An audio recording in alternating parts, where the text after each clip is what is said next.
won't lie, we locked and loaded and going full tilt, talking Joe's and missions, fortune, will, and grit. Yo, Joe! Logan's Overwatch, boots on the ground, taking shots, calling shots, moving all around. It's war stories, action, a call to the fight with the fans, the squad, and the spotlight light. Yo, Joe! The Overwatch fire team's locked in tight. Voices in sync, bringing truth to the fight. Tactics, toys, and battle-worn spins. The squad's got you six when the show begins. Let's roll! And we are live from Logan's Overwatch.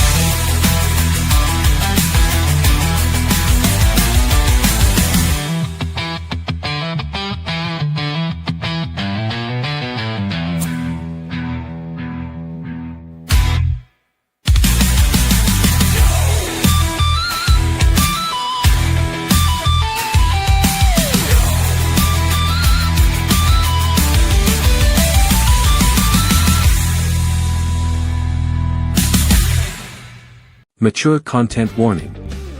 On Logan's Joe Takes, strategic commentary may include strong language, heated opinions, classified references, time to call in the Joes. Opposing forces may attempt audio interference. Logan's Joe Takes. Mission begins now. Greetings, I'm Logan, the G.I. Joe Gamer. Let's turn this music down here. We have it loud for the intro bit. Looks like that's too low. All right, welcome to Overwatch. Victor Gibson is supposed to be here. Told me that he was finishing dinner and stuff and would be here as soon as he got here. So what we're doing tonight is normally we have all the panelists ask a question and everybody give their take on it on that topic. Now, Gaming with ADHD is on vacation, so he will not be joining us tonight. And I don't know where Victor's at, so it might just be me for a bit. But let's talk ranking systems for G.I. Joe. Cobra is out there, and if time allows, maybe we'll get into that too. But let's just stick with G.I. Joe for tonight. Now the cartoon had it set up. It had Hawk, Duke, Flint, Beachhead, Sergeant Slaughter.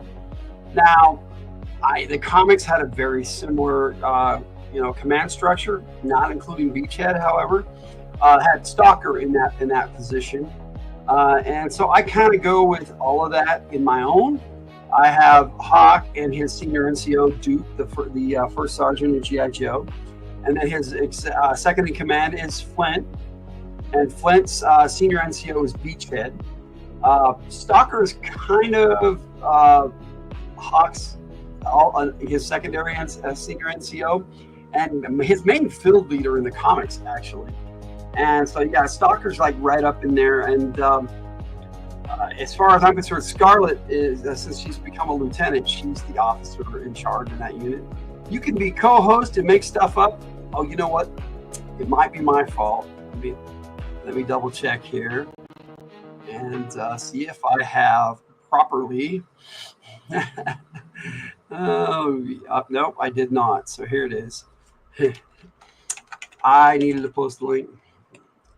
Mission 3.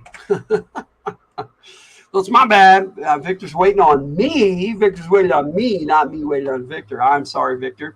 He's in the chat going, "What's up, bro?"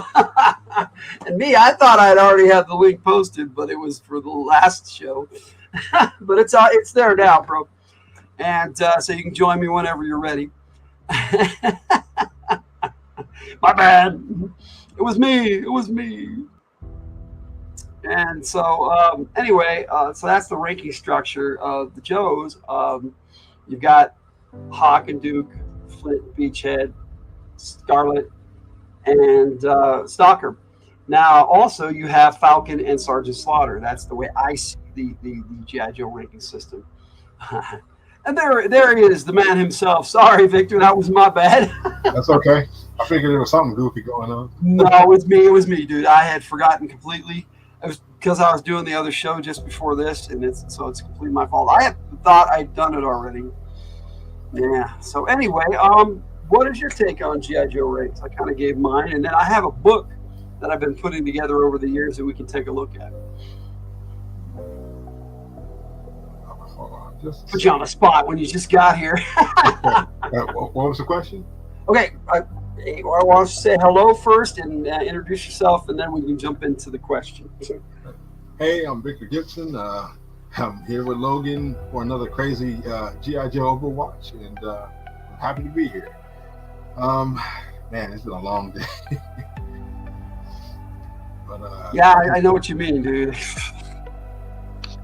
I didn't get much sleep, to be honest with you. Yeah, the weather's been crazy. It's been thunderstorms almost every day. Yeah, it has. It's crazy. We haven't seen the thunderstorms. They've just been in the mountains next to us. We haven't got any of it. We're in the foothills, and it's like, where's ours? We just got the heat.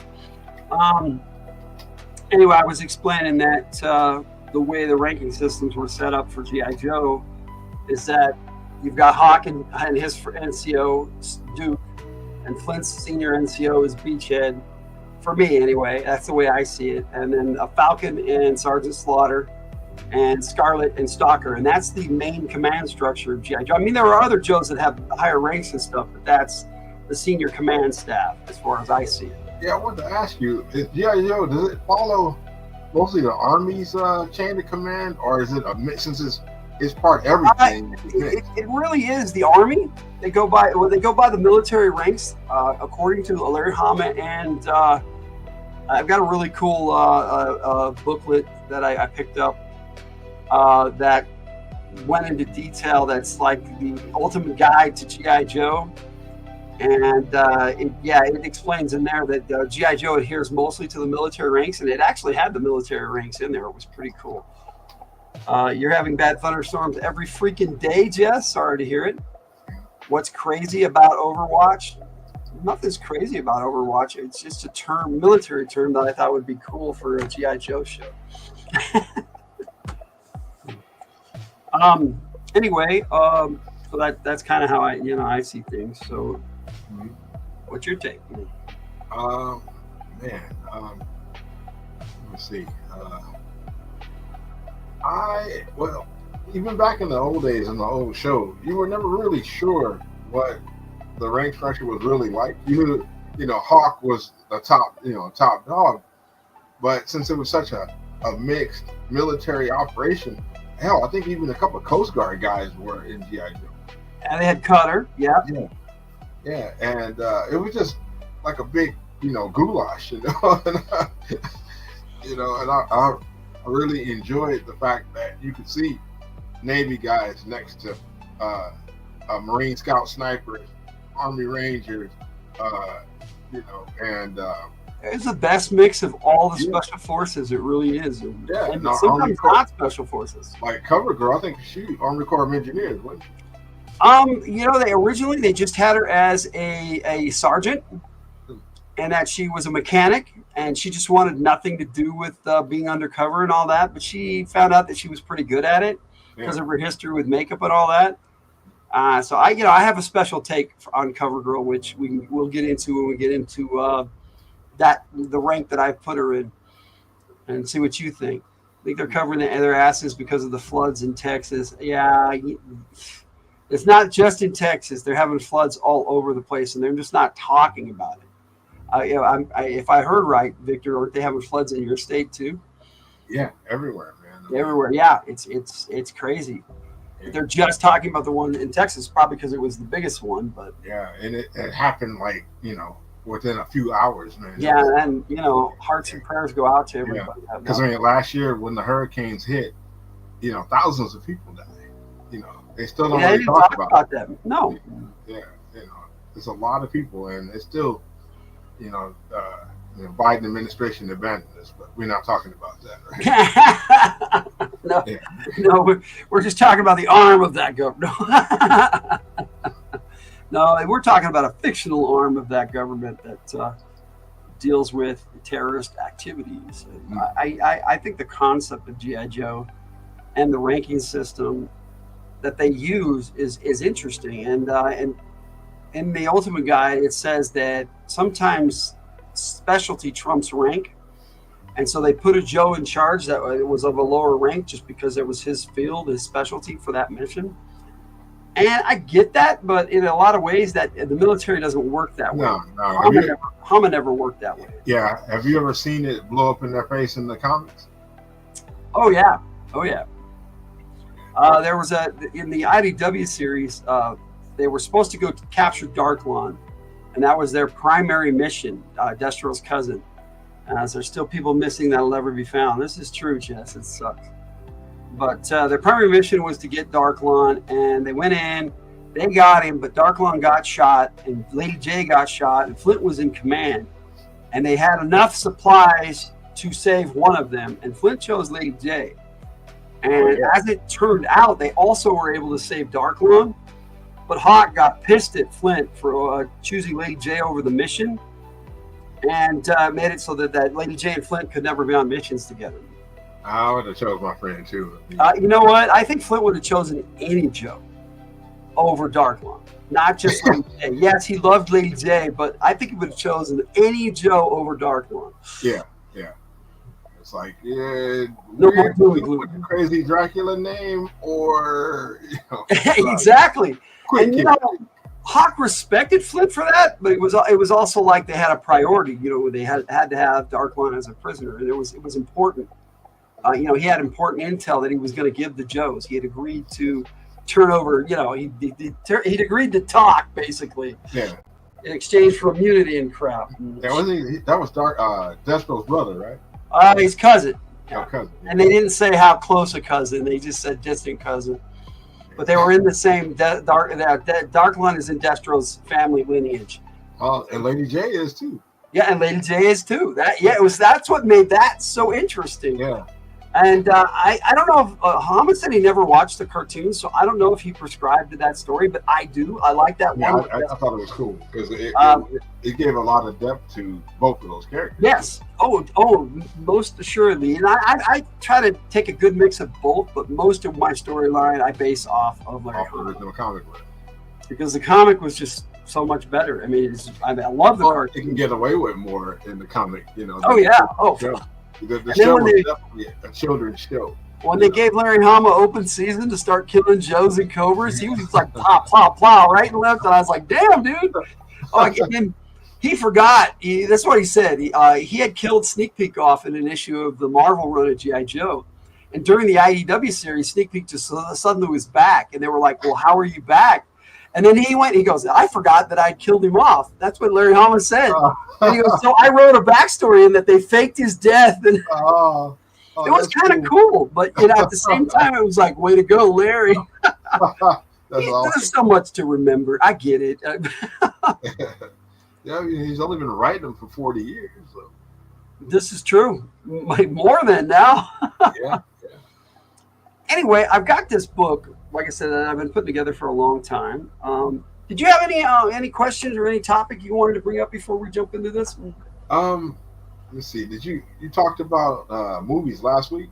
Last time we kind of went over a lot of different stuff. Okay. I'm sorry I missed that one. I was having serious computer issues. No worries. Brian ended up missing too, so it was just me and Tiger, which was kind of cool. Yeah. Oh wow. Was Jake gonna be with us tonight? Jake is not gonna. He doesn't do G.I. Joe, so this is not gonna be his thing. He did join us for Fridays a couple weeks ago, so he's on and off. Yeah.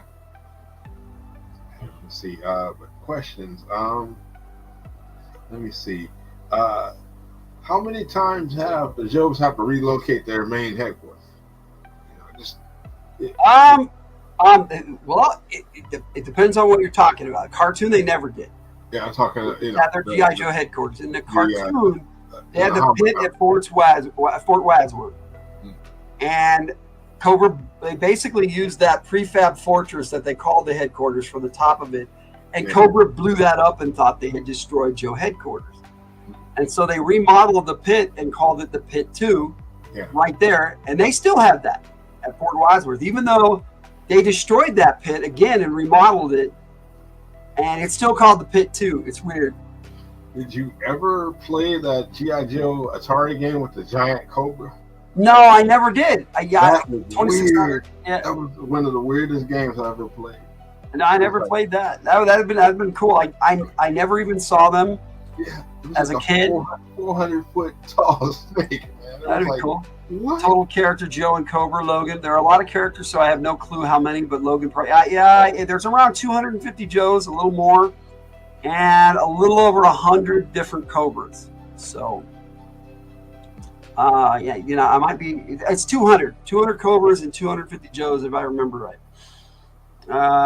But they've added more since that count. So it's still over 200 in each group. And that's if you count like Robo Joe and some of the weirder ones. and those manimals or whatever the heck they were like aliens and the ones that turned into animals. And they tried a lot of weird stuff in the 90s that just didn't pan out. Yeah, that stuff that stick, but I bet that stuff's worth something now. So After the pit was originally destroyed, they supposedly become a total mobile unit, which is why they built for them the mobile command center.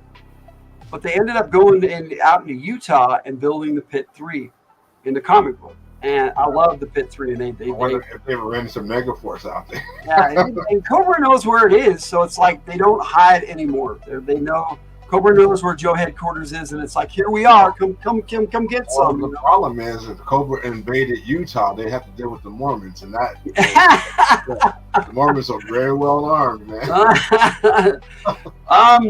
It's out in the middle of the desert. There's a lot of country out here in Utah. They don't say, we Mormons. I don't own a gun. Have you ever been out to the national parks out there? We were just at. We were going to go to Arches, and then it was. They set it up so you had to have a reservation.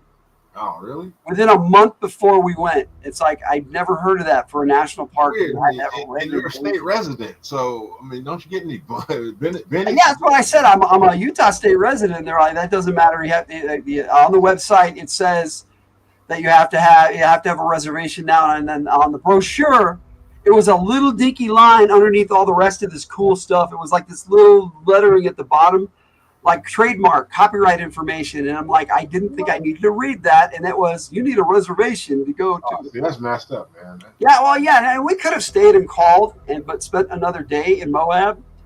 But we were already tired and had been out on the road for a week, and we're on our way home. Taxes in that state, you can't take advantage of the gifts it has. I have seen. Let's see. We've done the dinosaur park here in Ogden, which was pretty cool. They have. It's one of the largest dinosaur parks, from what I understand, anywhere. Because they do a lot of. They can find fossils daily at that park. Yeah. They actually let people go and dig and find their own fossils. It's kind of cool. Yeah. I used to go to La Brea Tar Pits when I was a little kid. I wish, Jess, special 15% discount for friends. No, Jess, it's one thing buying G.I. Joes. Selling them is another matter altogether. Yes, you can sell them, and generally it's an eBay thing. But, I'm a collector. I don't collect to sell. That's not my goal. It's not a money-making thing for me. I have a lot, and I probably could sell some for some money, but then I'd be like, no, I don't have my G.I. Joes. If you ever get extras, you can always, the one that you open and the one you keep just in case you need to sell it.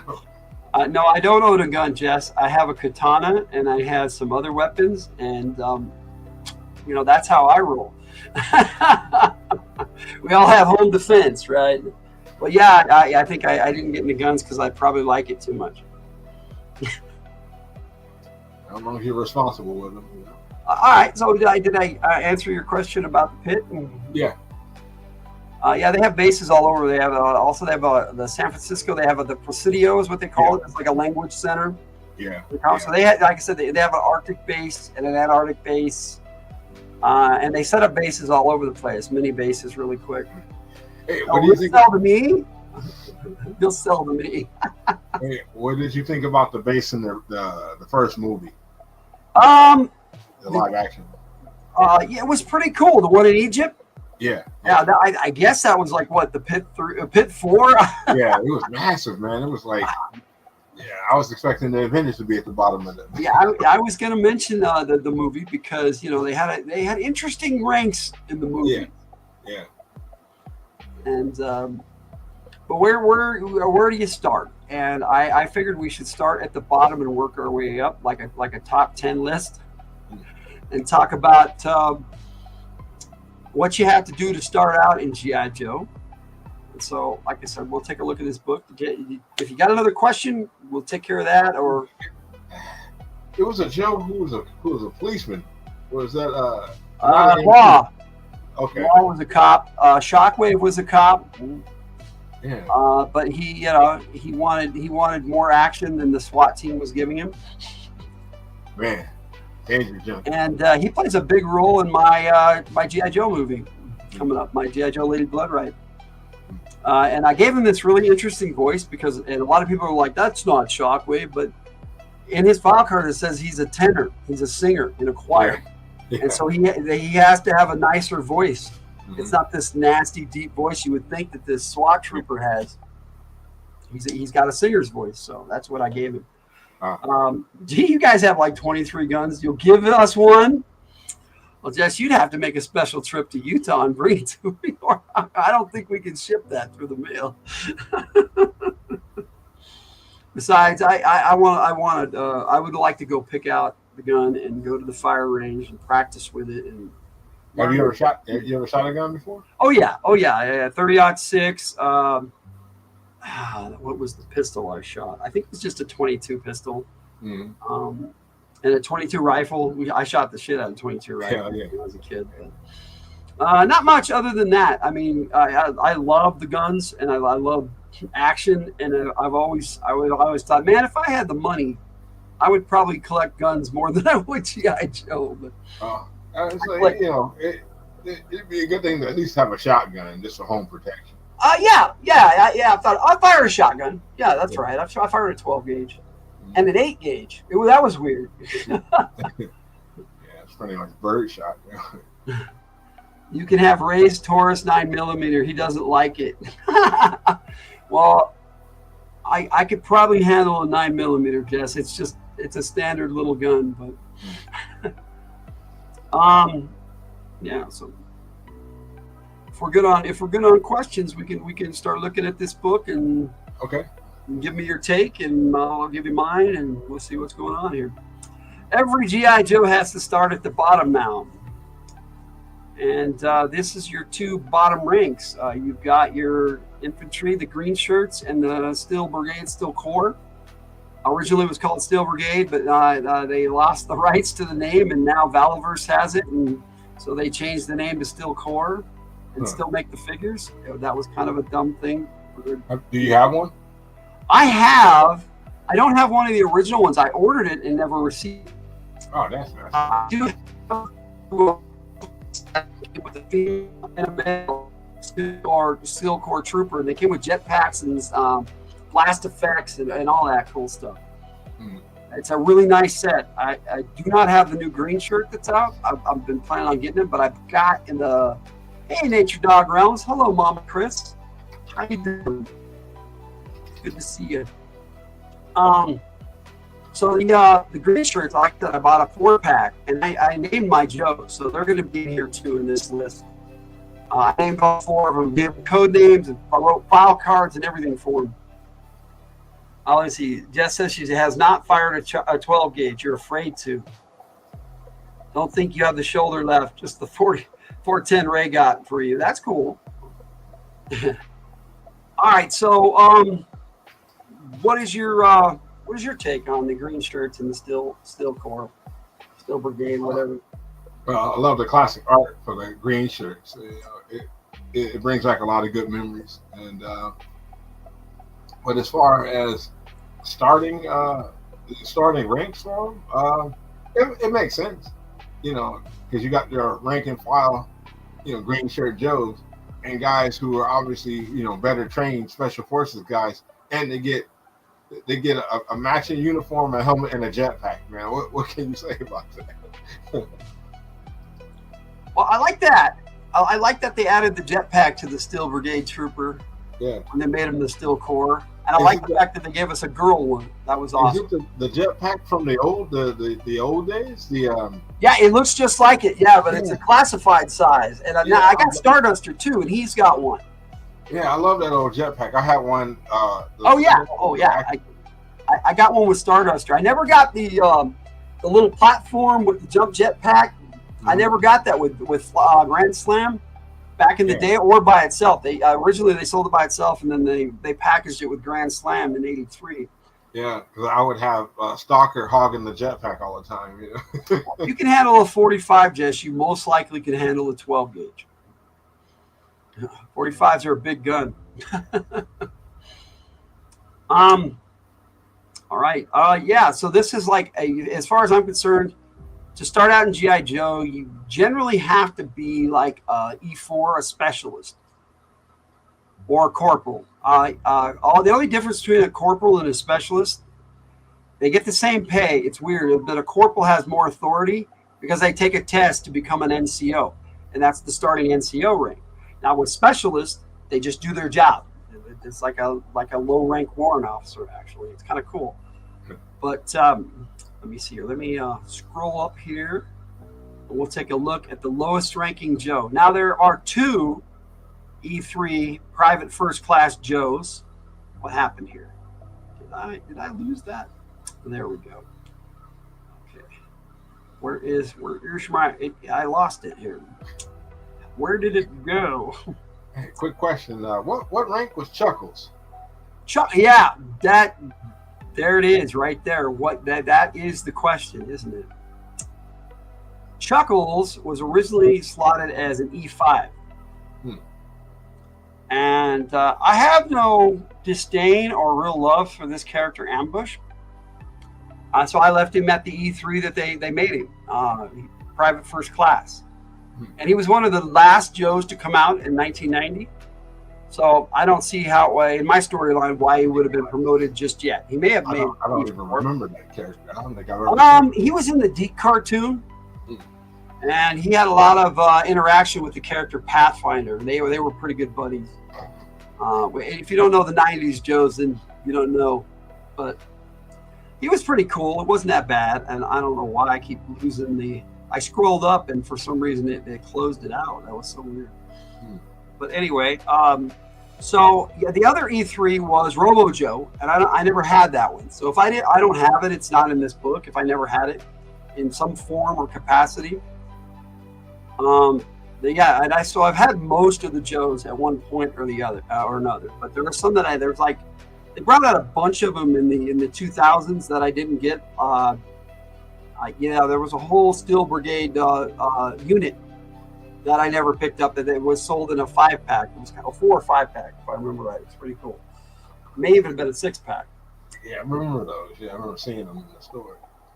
So I don't know why they ranked him at E3. I would think that he should at least be a specialist, but it is what it is. Lowest ranking Joe, the first time they ever put out an E3. And he's Army, so that makes him private first class. All right. Let's look at some more. Okay, so now we end up getting into some specialists. And we got I think I lost it again. What the hell's going on? Every time I scroll up I lose it. I gotta figure out how to do this without losing it. There we go. Okay. No, it keeps popping out. Why? What's going on tonight? Normally, if I share the screen, it stays up. Share. Okay. And then if I pop over to here, it disappears. What's going on? I got to be able to see it. Oh, you know what I'm going to do? I think what I need to do is this. And I will spread it out bigger so that we can look at it. But yet I can still click on the screen. Let's try this again. Let's try this one more time. It's being finicky with me, and StreamYard changed everything recently, so I'm having a fun time trying to figure this out. It's still not up. What's going on? Okay, it's not sharing the screen now. It doesn't like it. It doesn't want us to do this. No, not an image file. I want to share my screen. Come on. Yep. You know, I've done this before and just had it up the whole time, and yet, okay, now can you see the thing is not sharing it still?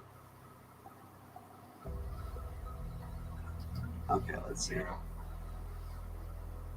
For Well, some reason, it does not want to share it when I click back into this screen. And it was sharing it, so I don't know what the deal is. It don't like it. Okay. Can you see it now? let's see. No. No. Why is it not sharing the screen? So weird. But you know, it just figures. Come on, share. Still not sharing. It's not working tonight. Anyway. Oh well, move on. You know, if I know who was going to do this tonight. With the specialist, that's your E4 rank, and most of your Joes that's your teams are either E4 or E5. Mhm. And dang it, I want to share my screen. Can you refresh the document, like close it out and open it again? You know what? I think I will, because for some reason it don't like it. Just have to go into it. I got so many folders and things set up. You know, I had it set up before the show started, and sometimes it doesn't like that after you go live. I don't know why.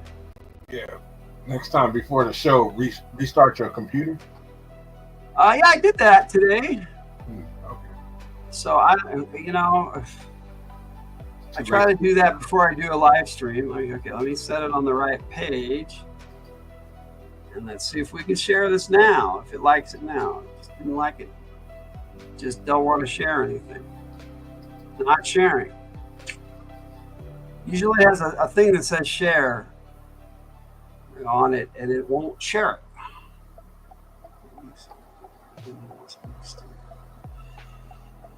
Well, anyway, how can we go over the Joes if we cannot see them?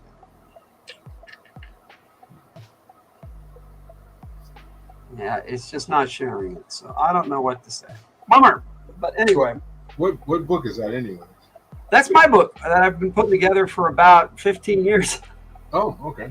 And I actually have copied and transcribed the file cards into it. And I've added some stuff to them, some of my own that's nice. And that's kind of what I wanted to share tonight, but it's not working.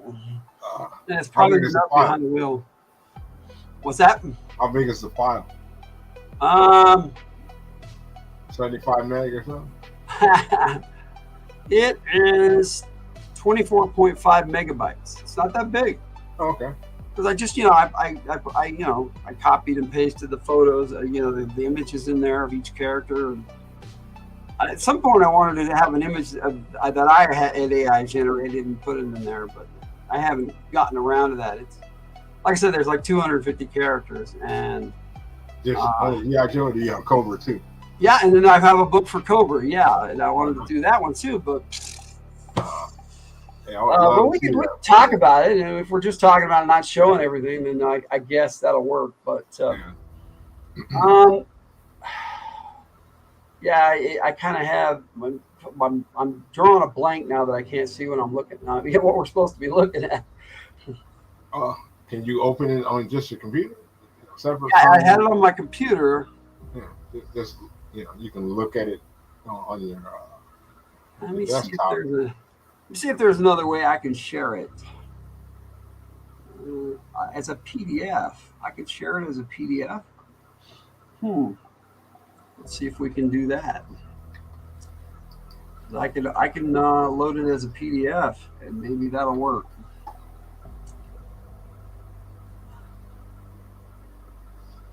Export to PDF. Export. Usually this is pretty fast too.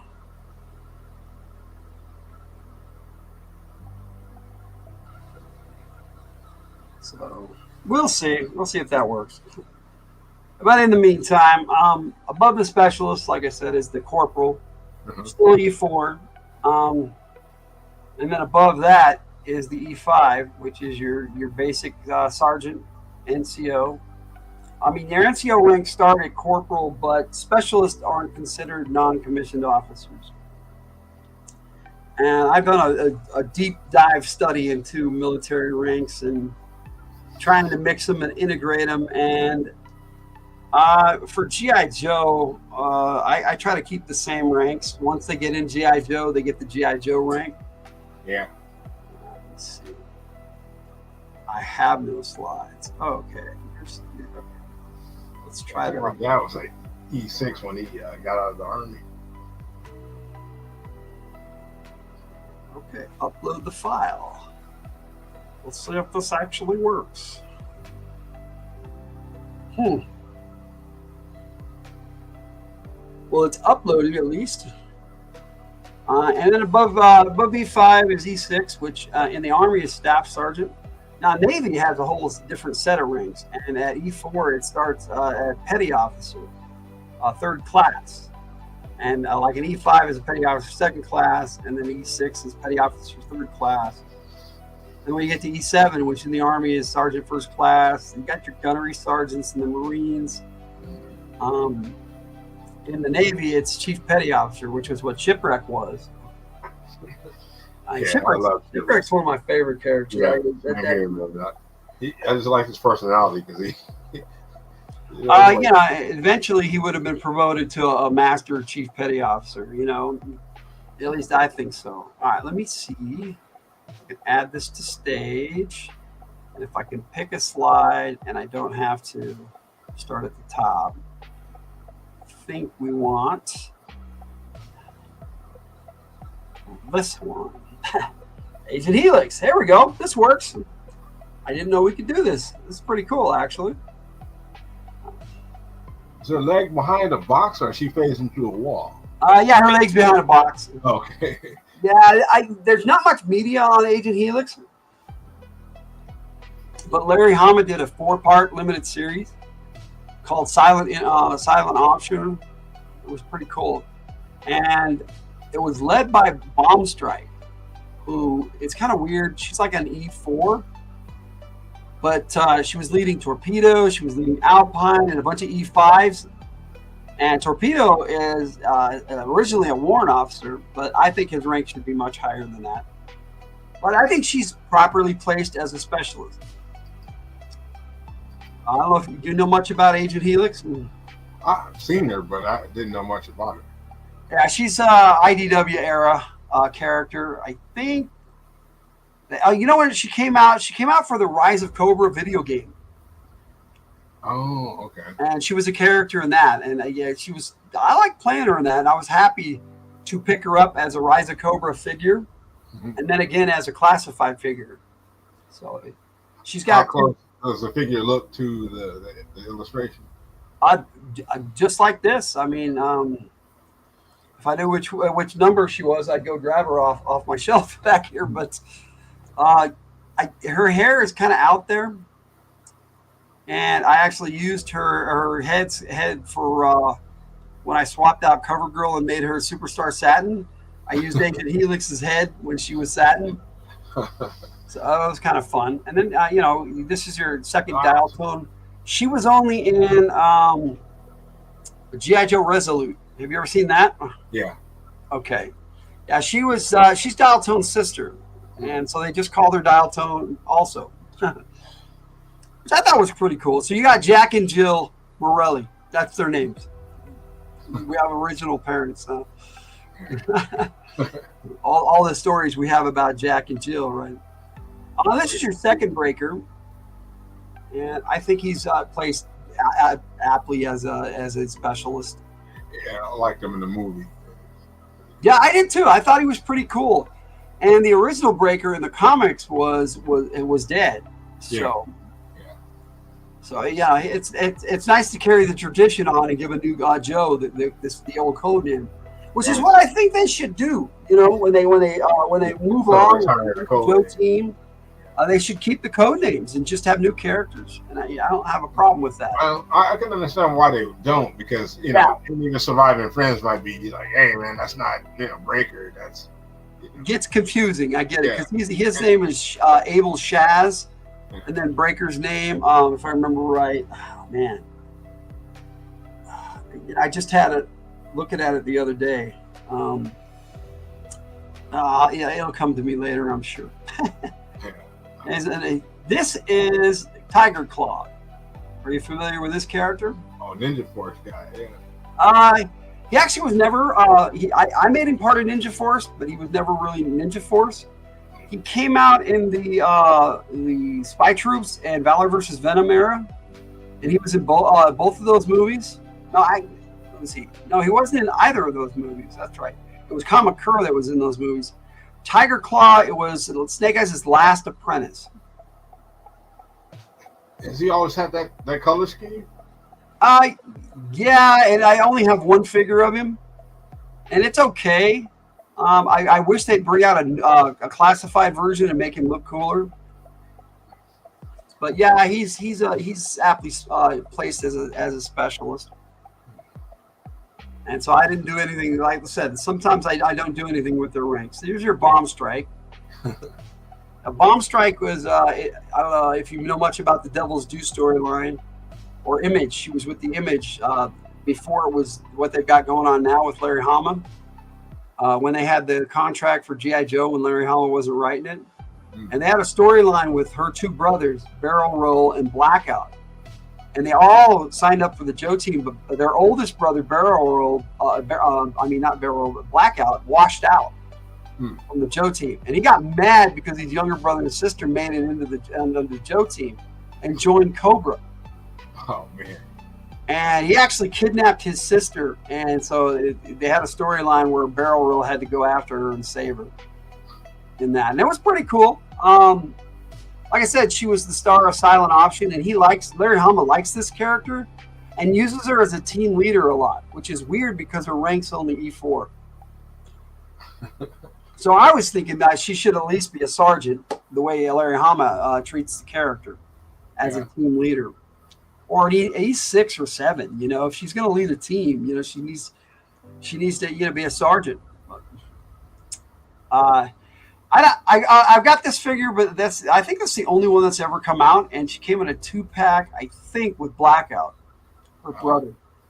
And Barrel Roll came with like a hang glider. It was pretty cool. I have that figure too. But it took me a while to acquire a Barrel Roll. God, what other character had a hang glider in the old Joes? Grunt originally came with the Falcon glider. Okay. And then they had the Air Commandos, where you had Skymate, Cloudburst, and Spirit eventually had his hang glider. Yeah, that's right. Spirit. Yeah, so here's another specialist. Red Spot. Most people probably don't know about him. No, I never heard of him. He's a laser trooper in the Valor vs. Venom era that lasted about one figure. I actually bought him. I have this figure. Replacement for Zap. It's not he's not bad. He just he's not Flash, he's not sci-fi. It's just another laser trooper, and here's like a replacement for Mainframe, but I don't think he worked out. Hard Drive. Yeah, I'm sure we got a vibrant audience watching us look at G.I. Joe file cards. Combat Veterinarian SEAL Team. I use this character now. I like Dr. Talbot. He's a SEAL and a veterinarian. And in the animated movie Valor vs. Venom, made by Paramount Pictures, actually, it was a really good movie. They ran into him. He was in a zoo. And he was a former SEAL, and he helped them stop Cobra from taking animal DNA and using it to enhance their troopers. Oh, dude, Chimeric troops. Yeah. It was kind of cool. They had some tiger DNA that they made these. What was the name of that doggone trooper? I have a bunch of them, but I never really got into that. We'll get into that next time with the Cobras if Brian's up for it. If he joins us next time. Roll Bar, that, as far as I know, they only put out 2 figures of Roll Bar, and I ended up getting both of them. One with this Night Ops Humvee for the Night Force. I thought that was really cool that they gave him an actual Humvee. I mean, they had the hammer, but the hammer wasn't a true Humvee, you know.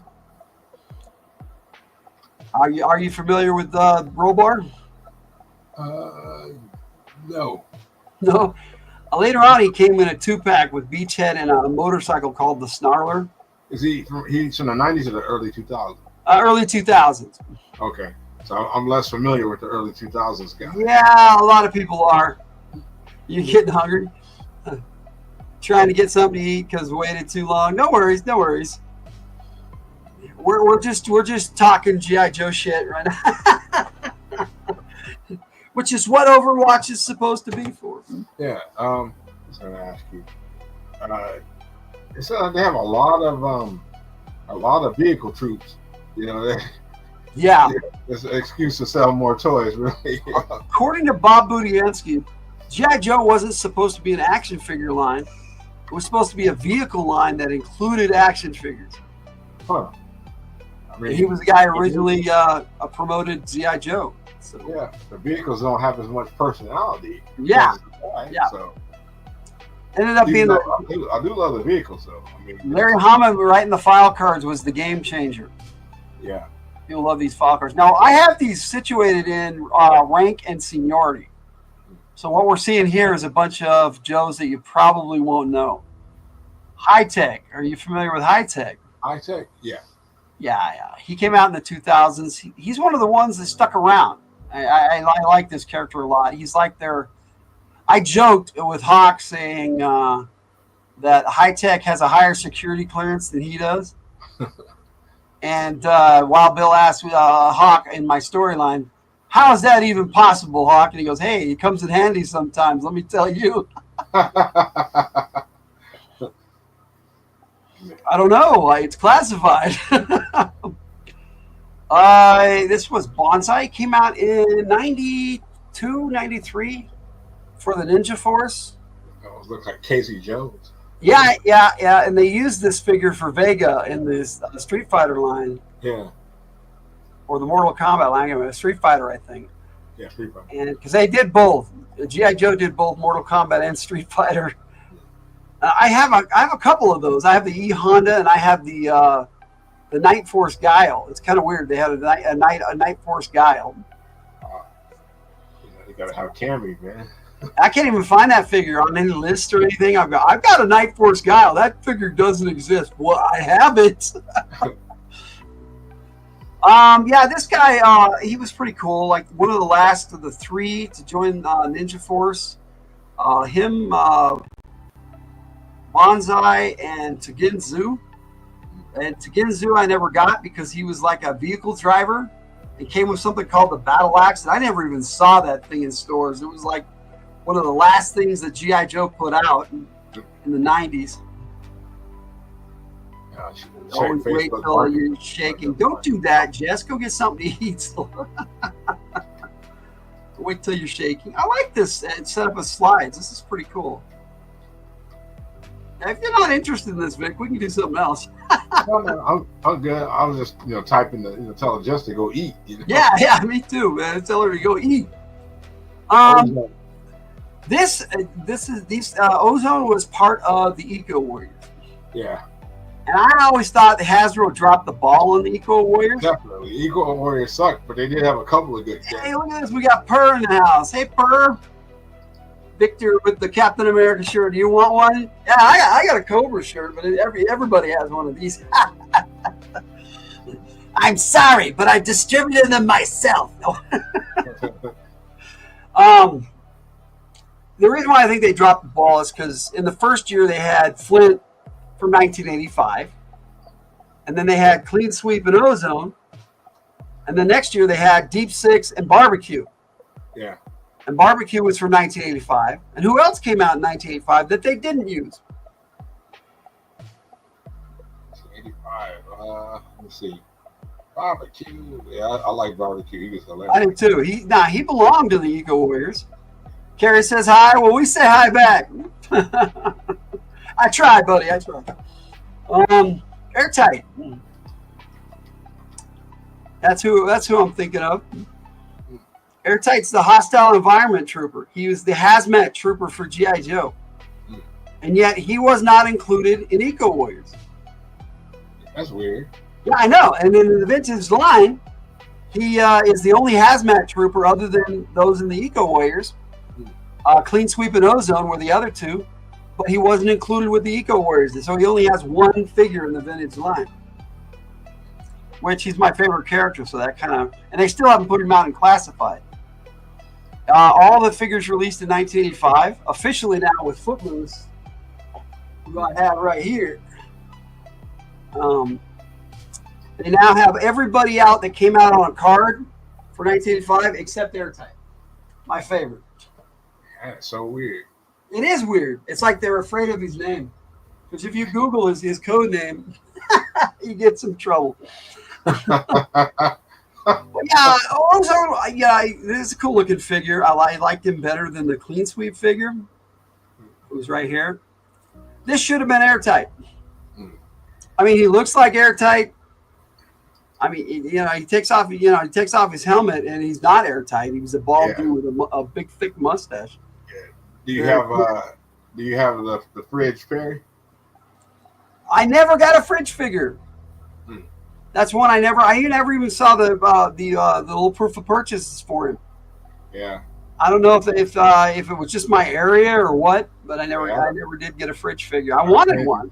Yeah, I never got one, but I had a buddy that. What are the Eco Warriors, please? Okay. In 1991, they put out a sub team called the Eco Warriors, and it was environmental control operations or something like that. I'm probably totally way off on that. Yeah, I only know the Dirty Airtight. Yeah, I don't know the Dirty Airtight. I only know the G.I. Joe Airtight. But yeah, and they came out with 3 originally, and they came out with a bunch of Cobras. They rebrought the Toxo Viper out, which they brought the Cobra Hazmat guy in and redid a figure for him, but not the G.I. Joe one. It was just so weird. But yeah, so they had Toxo Viper, they had Sludge Viper for Cobra, and Cesspool was the leader. And Cesspool was like a dude who he was like a CEO of a company, and he fell into a vat of toxic waste that he was trying to dispose of, and it scarred up his face, and he went insane, and he became a nasty Cobra. He was the Joker. What was that? He was the Joker. He was the Joker. Yeah, it was basically the same storyline. And his face kind of looks like that. But he had this really cool. The helmet wasn't all that great, and you could cover up his head. I liked that part. But he had this really cool Cobra symbol on his chest that stuck out, and it was really cool. I liked the figure; it was a good figure. But the Eco Warrior storyline was kind of weird. He was the Joker. I was thinking the same thing, Victor. Yeah, Cesspool was the leader of the Cobra, the Cobra Eco Warriors. Yeah. And I think they were out for 2 years. In the second year, they had 2 better Joes. They came out. They had Deep Six and Barbecue, which I thought were perfect. And Deep Six actually came out with a dolphin, so that was kind of cool. You're welcome, Per. That's what we're here for. We're giving Overwatch on G.I. Joe. Hey, Logan. Anybody ever made a joke figure? In the fan community, made a Window Viper. Window Viper. I've heard of Window Viper. You remember Deep Six? Well, they had 3 Deep Six in the vintage line, Per, and they've come out with a few more since then. The first one was like this really blocky, stocky diver, and it had very little articulation. His arms barely moved up and down. His helmet didn't even come off. Or maybe it did. The little bubble over his head. I don't know. And you could move his head. So I think you could take his helmet off, but I don't think you were supposed to. I think it was originally glued on. And it had this little pump system where you could put him in the water, and you could suck water in, and he'd dive to the bottom, and then you push the water out, and he'd go back to the surface. Yeah, that was cool. He came with the Shark, which was one of the coolest G.I. Joe vehicles ever. A flying submarine. I love that concept. Window Viper. Yeah, I remember hearing about Window Viper. They never made one. They never made oh man, what did they call them? They were like kitchen vipers. That's what they were called. They were the kitchen patrol. They just called them kitchen vipers. And that's who you remember. The first Deep Six, big and bulky and totally heroic. Yeah. The one for the Eco Warriors was the third one they came out with, and it was an interesting design, but the color scheme was just horrid. He had like a pink helmet and a purple suit, and I like purple, and I don't mind pink, but not together the way they put him together. And the Dolphin was kind of interesting.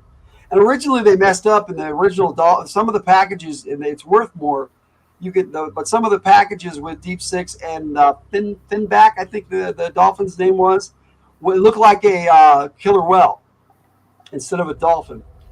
It was a black one. Glad your new computer is up and running. Yeah, I am too. It's good to hang out with you, Vic.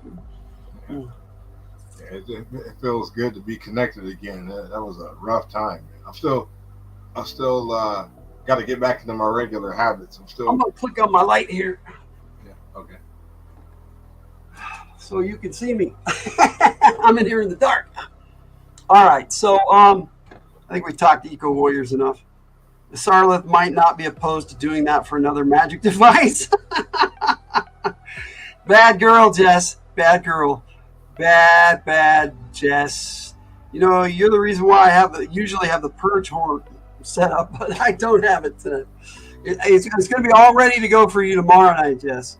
Especially when you give us some community songs for the radio show tomorrow from the Hill. Anyway, we talked a little bit about the glider troopers, Cloudburst and Skymate, but here's Rampart. He's definitely the lowest ranking naval trooper for G.I. Joe. He was called the Shoreline Defender. He's basically a bazooka, for lack of a better description. He looked kind of like Dusty. He had a pretty cool action figure. In 1990, they came out with all new characters. They didn't have any redos, any repaints or redesigns of characters. And I thought that was pretty cool, but nobody else did. And and it didn't do well the whole year. But it was the first year of the cartoon after Operation Dragonfire, the Deke series. And the first season wasn't bad. It wasn't great, but it wasn't bad. Got a little weird in the second season. Let's see. In 1992, Finback was the name of Deep Sea Dolphin. Yeah, I remember. Just be laughing. It was pretty cool. He liked to keep score of all his targets struck. That was what I remember about Rampart. I like his code name too. Oh man, they had some cool storylines with Scoot. Operation Dragonfire was his movie. And in Operation Dragonfire, he was a captain in the Crimson Guard who went over and was spying on G.I. Joes as a G.I. Joe, but he was undercover Cobra. And he realized Cobra was the bad guys, and he turned to G.I. Joe. And instead of arresting him, they made him a full-fledged G.I. Joe. I was like, that would have never happened. Yeah. But it was an interesting story. Serious reprogramming. I mean, yeah. The fact that he had a change of heart, and they believed him, and he was sincere. So they were like, you know what? All right, I'll take a chance on you. Because Cobra does lie to people all the time. First, got a question for you, Victor. Yeah. Oh, hold on. Let me see. Yeah. I got it up on the screen. Oh, my favorite Joes: Stalker, Dusty, Shipwreck, Snake Eyes, Scarlet, Lady J, Spirit, and Quick Hit. You know, most of those are in my top 10 too. And I like Spirit's awesome. He's not my top 10, but that's a cool character. Well, I'll show you where I placed him. Oh, and I did like Junkyard Dog and Mutt. In '89, they had some characters that they just popped out and didn't do anything with. I agree, nice choices. Now, wait a minute. They took in Storm Shadow. Why not another? Storm Shadow was a different case. He kind of officially never became a Joe. He didn't go through the training or the processing. He's like an independent contractor that they just hired out. Downtown. Mortar Man. Mortar Man, yeah, he was basically short fuse. I don't know why they just didn't make him a short fuse, because it would have been cool to have a second short fuse in the vintage line. He looked like short fuse too. Might as well have been. But different You know, characters. like he might when them barbecue brothers, you know. Yeah, yep. Battle Force 2000. We'll talk about them in a little bit, but this was they brought out one more Battle Force 2000 character in 1989 named DJ, and he was their Comtech trooper, and he came with a vehicle that supposedly fit with the Battle Fortress, but I never got it because the Battle Fortress was really crap. I had all the vehicles and all the figures for Battle Force 2000, and when you tried to assemble this future fortress, it just did not work. It did not look like it worked. I mean, It should have snapped together really well, and it just didn't. The design was very poor. Your favorite Joe is probably Shore Leave. Cobra, you like Viper? Well, there's no real Shore Leave. That was a code name we gave Uncanny Swag on a military action game. Actually, Shore Leave would be a cool name for a G.I. Joe, though. I don't know who that is either, program. I'm just joking. It's a joke. Yeah. 88, they came out with a ton of new dudes too, but they still had older dudes that came out. And one of those was Spearhead, who came with a Bobcat. It was kind of an interesting idea. And he was your point man. Any thoughts?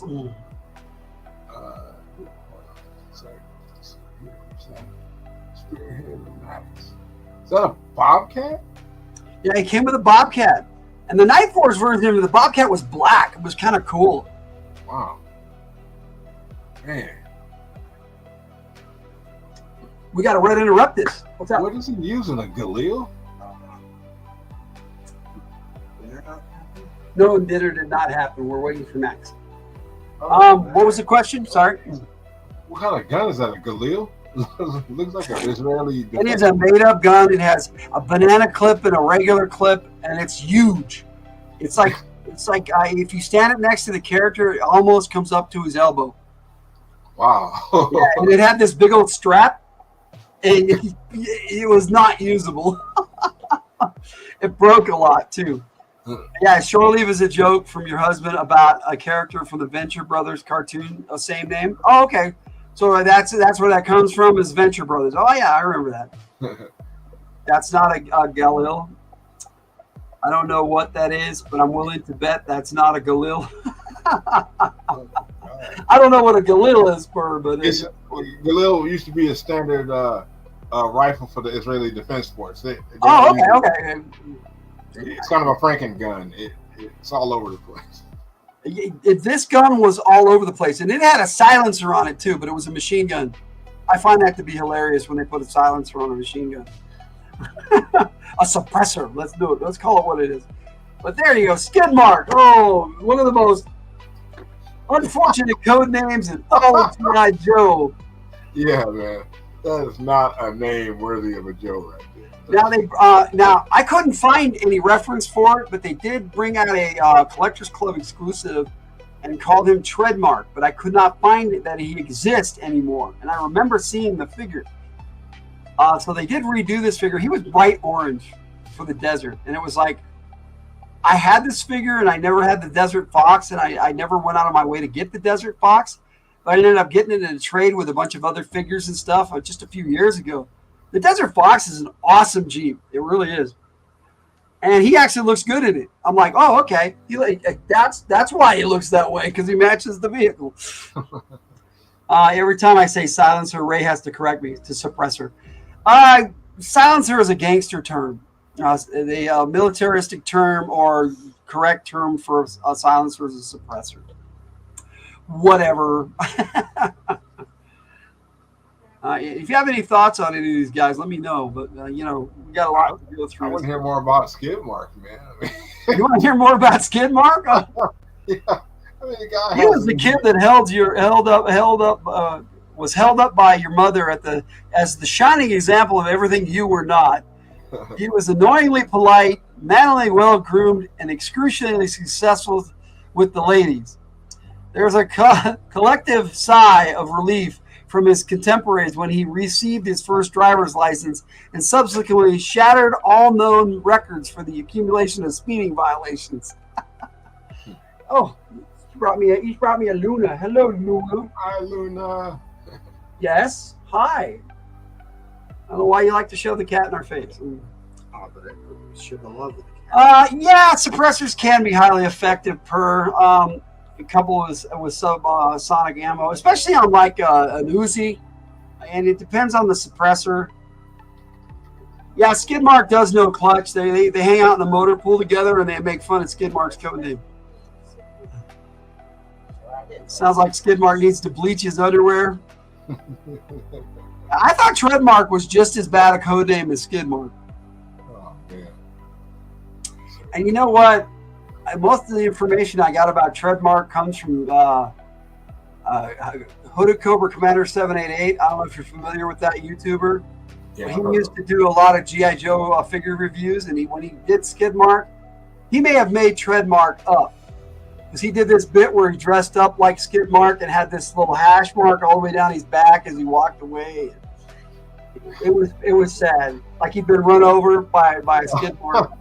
Like, you know what? You got another Like I said, it could have been something Hooded Cobra Commander 788 made up. Because I couldn't find any reference to that in the collector's exclusive figures. So. Yeah, it's like new G.I. Joe character Roadkill. But he was supposed to be an updated Skidmark, according to Hooded Cobra Commander 788. Doing the clock. Okay. Anyway, this was a cool character. Muskrat, the Swamp Rider. And in the comics, he was awesome. But he's your specialist. He's your team's guy. Hey, look like he's a breacher. Roadkill, there's a call sign. You know, that could be a Dreadhead. There were so many recruits for the Dreadnoks. They had Billy Bob and Cletus. And if 1 year of the convention, they brought out like 25 Dreadnoks in a pack. And they were just all just recruits. They called them Dreadheads. But yeah, one of those could have been Roadkill. That would have been fun. They have Road Pig. Yeah, this character had it rough in the comics because he had become a Joe, went on a mission on his first mission with Dusty as the leader, which was really awesome. G.I. Joe Special Missions 13. The last Special Missions I ever was able to acquire, actually, to get the full series. Treadmark is real. Okay, all right. I believe Hooded Cobra Commander. I didn't think he made it up. Yeah, he's got a link in the description. Thanks, Bert. Appreciate that. But it was an update of Skidmark. I don't think Treadmark is much better of a code name. But Lightfoot, yeah, like I was saying, on his mission, he got injured and broke his leg, so he washed out of the training. And he had finished the training, but on his intro mission to prove his worth as a Joe, he got injured. And another character got killed that was brand new, that was never a Joe figure, a Mangler that Larry Hama made up. No, hey, we appreciate it, Burr. Thank you so much. And he went back in the Joes. And a very cool issue, I'm pretty sure it was issue 83. It's called Weeding Out. He was going through the training process again where he met Budo and Repeater. And they all finished the training together and went on their first mission together as Joes. And he made it this time. He didn't get injured. And it was because Repeater made sure. Repeater was like a combat veteran. He was a staff sergeant. Yeah. And had been around a long time. Have you ever read that issue, Weeding Out? No, I heard you talk about it. Duke was in charge of the training on that one. Him and Grand Slam and Zap. It was kind of cool. Well, Grand Slam led the mission. And that was interesting because Hama used a lot of characters in that he didn't normally use. Zap and Grand Slam, and it was nice to see them again after. Yeah, I like Zap. I had the Zap action figure when I was a kid. Oh yeah, Zap. I never had Zap until the Sonic Fighter version of Zap in '91, and then I still haven't acquired a original Zap, but I did get the 25th anniversary Zap, which was pretty cool. And I wish they'd bring him out in the classified. Zap's an awesome character. Yeah. When in doubt, I don't see an updated uniform for him. So Per, when you get there, I'm not going to spoil that issue for you, but it's all about how Joes become Joes, the training they have to go through, and the attrition rate is awesome. Yeah, Logan, you know what that reminds me of is the old Sergeant Rock issues when his men were talking about Sergeant Rock and what makes him him. That's what that reminds me of. I never read Sergeant Rock. Really? Those Yeah. are great books, man. It wasn't I didn't want to. I wasn't into comics when Sergeant Rock was out.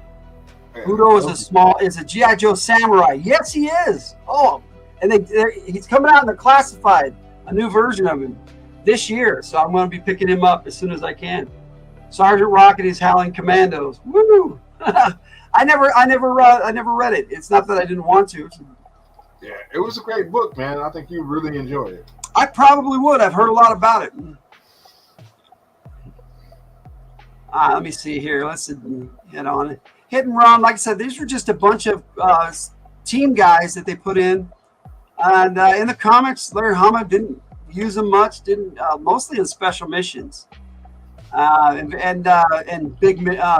big side missions, like when another island appeared in the Gulf of Mexico, and they went and tried to claim it, and they fought Cobra on it, and then the island sank back into the sea. It was pretty cool. But yeah, Hit and Run was in that, and then you got Hardball, who was an ex-baseball player who joined the military and got really good at firing a grenade launcher, and so they made him a multi-shot grenade launcher, because he could pinpoint right where it would land. And so this was a cool character. Where would G.I. Joe be without old Sergeant Rock? Those comics are as patriotic as you can get. It's like G.I. Joe minus all of the cool vehicles and the violence and fury of old Thor comics. There you go. That's something I wouldn't mind looking at, is Sergeant Rock comics. Maybe we'll do that someday out here. Do you have any leftover, Victor? Say again? Do you have any Sergeant Rock comics left over? No, I got rid of them all when I moved out of California. Yeah, that's why I asked. Yeah, I wish I kept them, but they live on in my memories. I know what you mean. I they have them collected in like the omnibus or something. I might, and get them that way. I wish I hadn't sold some of my G.I. Joe comics that I had. I had the entire run at one point. Yeah. One through I had but I have it now again, thanks to Purr. He got me the hardbacks. He just gave them to me. It was awesome. You're awesome, Purr. Thank you. Yeah, that's a good friend. Yeah, he is.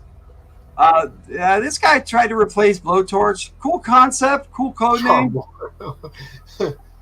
He was. I think he went Night Force. He looked pretty cool in the Night Force getup. Is that his figure down there at the bottom? What's that? Is that his action figure? Yeah, that was his. His Rise of Cobra version that came out in 2009 or 10, and I have it. It's pretty cool. It doesn't come with the fire effect though. That was something they didn't do till classified. They need the Japanese trooper Hibachi. No, this was somebody who put this together and took a picture. I liked it. No bigger G.I. Joe fan than you? I don't know. I try. I love G.I. Joe. Thank you so much, though. I appreciate it. I appreciate the compliment. That to me is a compliment that I'm a big G.I. Joe fan. Man, I wonder what happened to Kiwi, man. I love this Joe right here. Fast Draw. Charbroil, I've never seen this guy. He came out in 88. Yeah, 1988. 1987, Fast Draw. Same year that they had G.I. Joe, the movie, Jinx, Tunnel Rat, Falcon. Came out a really good year and just wasn't in the movie, so nobody knows who he is. And I think he was in like all of 2 or 3 comics, maybe. Larry Hama didn't care for this character, but he was like a missile specialist, but he was quick on the draw, and that's why they called him Fast Draw. And he could get the missiles fired and accurately hit targets. So he was a cool character. Concept was neat, and he came with this big old missile rack on his back that fired 2 missiles. Do you have one? What's that? Do you have one? Yeah, I do. Cool. And if they come out with a classified, I'll take a look at them on a Joe Take at some point. Crazy Legs. If I remember right, this character was killed. But no spoilers to Purr. I don't know. I could be wrong. Yeah, I remember Crazy Legs. You're going to get some spoilers, Purr, if you're hanging out here looking at the file cards. I haven't seen him in literally decades. You know, one of my favorite storylines in G.I. Joe was with Wild Bill, Crazy Legs, and Maverick and they got stuck on this old cargo plane that they had commandeered to escape one of the Banana Republics. I think it was Sierra Gordo in the comics. And Zorana and Thrasher and Monkey Wrench were the three dreadnoughts that came and commandeered the plane from them after they had taken it over. And then a bunch of refugees jumped on the plane, and Wild Bill just took off. It's like, all right, if we've got Cobras, we got refugees. And Wild Bill was in charge of that. He led quite a few missions in the comics, and then he led one mission in the cartoon. That's another character I love with Wild Bill. Oh, yes. Dude, I have so many stories with Wild Bill. And He's in my top 10. He's in my top 10. That's part I don't have to read the file cards. No, you don't. They're here, and you can check them out. I've left them up on the screen long enough. People can pause it and win the replay or check them out. And like I said, some of this is straight from the file cards, and some of the stuff I've added. I've changed some things around a little bit. Like, I've got from Captain Falcon's file. If it seemed like a quote from somebody, I gave it from their files. Hey, and this, what's that? Go ahead. I wanted to ask you, have you ever seen any unreleased figures? A few. Yeah, a few. And some of them were like, why didn't you ever put that out? It was a cool figure. But, budgets and all sorts of other stuff. You never know with companies. They need to release a Dr. Mindbender with a full head of hair, big old pompadour.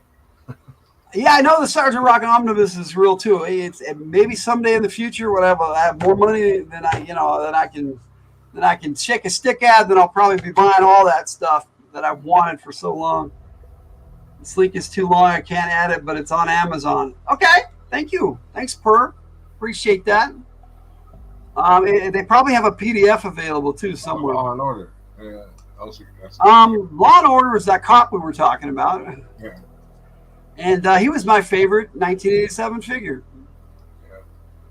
Yeah, his dog looked like my dog. She was a police dog. They're coming out with a classified version of him too this year. Some people already have it on pre-order, and it looks really cool. And Order looks awesome. They're doing such a good job with the pets now. There's another human-animal team up. Yes, sir. Yes, sir. They look better now than they did back in the old days, where they were just a lump of plastic. Now they got fully articulated. Here's one you guys probably don't know. Ice Storm. Ice Storm, man. Never heard of him. This guy came out with the Rise of Cobra. And Ice Storm, he's a Marine. And he's a cold weather survival specialist. And he came with the Polar Shark is what they called it. It's a pretty cool little vehicle. It was way smaller than the one they had in the movie. But in G.I. Joe Rise of Cobra, if you do those subs underwater that they called the sharks, those were actually, the toy was called the Polar Shark. Mm-hmm. And this is he wasn't in the movie, but this character came with the Polar Shark. And I thought he was pretty cool. But, don't know much about him. Like, he's got that much of a file card there. Got a police dog, Victor, a guard dog, drug dog, bomb dog, if you don't mind my asking. Oh, she was a police dog. This is years ago. When she retired from the LAPD, my aunt worked with the police, so she had the dog, and then she gave it to us. And I loved her. Her name was Olivia. She was a great dog. She was with us until she passed away. But she is a good, loyal dog and smart. Very smart. Yeah, I had a dog years and years ago that my sister-in-law gave me, and they named him Pooh Bear, and he was a Shih Tzu Poo, but he was like bigger than normal, and he was so fuzzy and furry, but he was a little escape artist. So yeah, I like dogs too, just not as much as cats. I'm more of a cat guy. I almost always had a cat in my life. I love dogs and cats, man. Yeah, me too. We got both now. Hotch and Luna and Gray. Let me see. Yeah, eating day-old leftover McDonald's breakfast burritos. Sounds sus, Jess. I wouldn't do that. Let's see, Olivia. How cool is that? I bet you got along great. I'm glad Olivia made it to retirement and live with you. That's cool.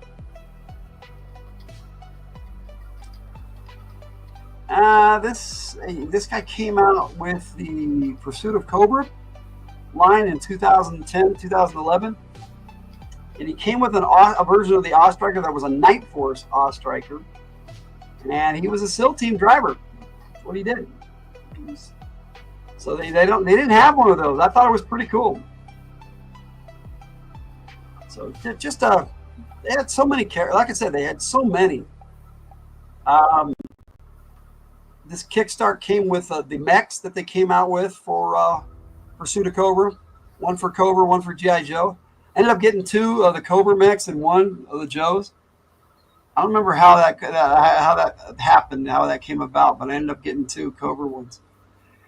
Here's my dude. The green shirts. Like I said, I got 4 of them, and I wrote my own file cards. Here's my dude Bronco.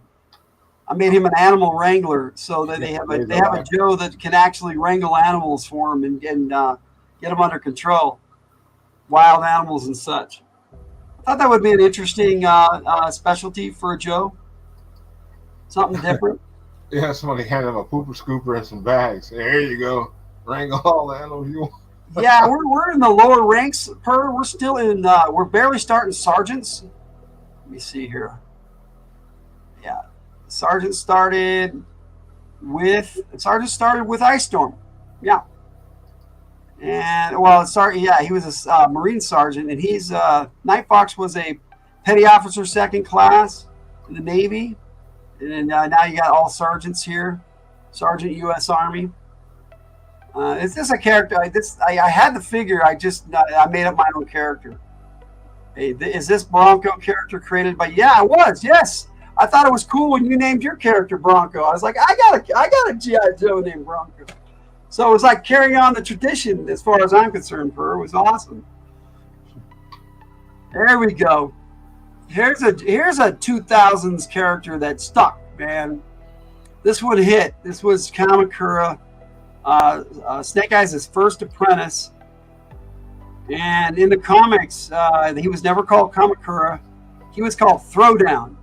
Larry Hama didn't like the codename Kamakura because it's a city in Japan, and he was like, "That's dumb." And he's like, "So I'm going to call him Throwdown." Never called him Kamakura. I like the name Kamakura though; it's pretty cool.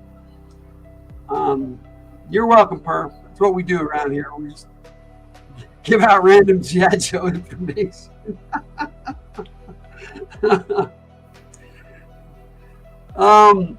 So yeah, he never was really. I placed him in Ninja Force, but he was never. They didn't have Ninja Force anymore, and they did, but they didn't. I like this character. In the action figure, they never had him show his face, but the classified version has 2 heads, one for the mask and one for his head.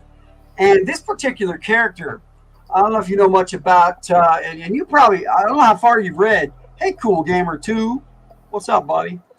I don't know how far you read but you agree with Hama. The next one will be called Tokyo, followed by Yokohama, and then Hiroshi. Oh, wait, maybe we shouldn't use that. Bad boy, Per.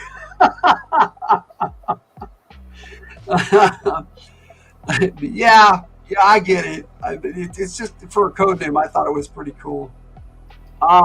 But if you're familiar with the comics, there was a Crimson Guardsman, Fred the Fifth, I think, Fred 5. I can't remember which one because they had Fred the Second who died, and you already got to 31, so I already know you read that far, Per.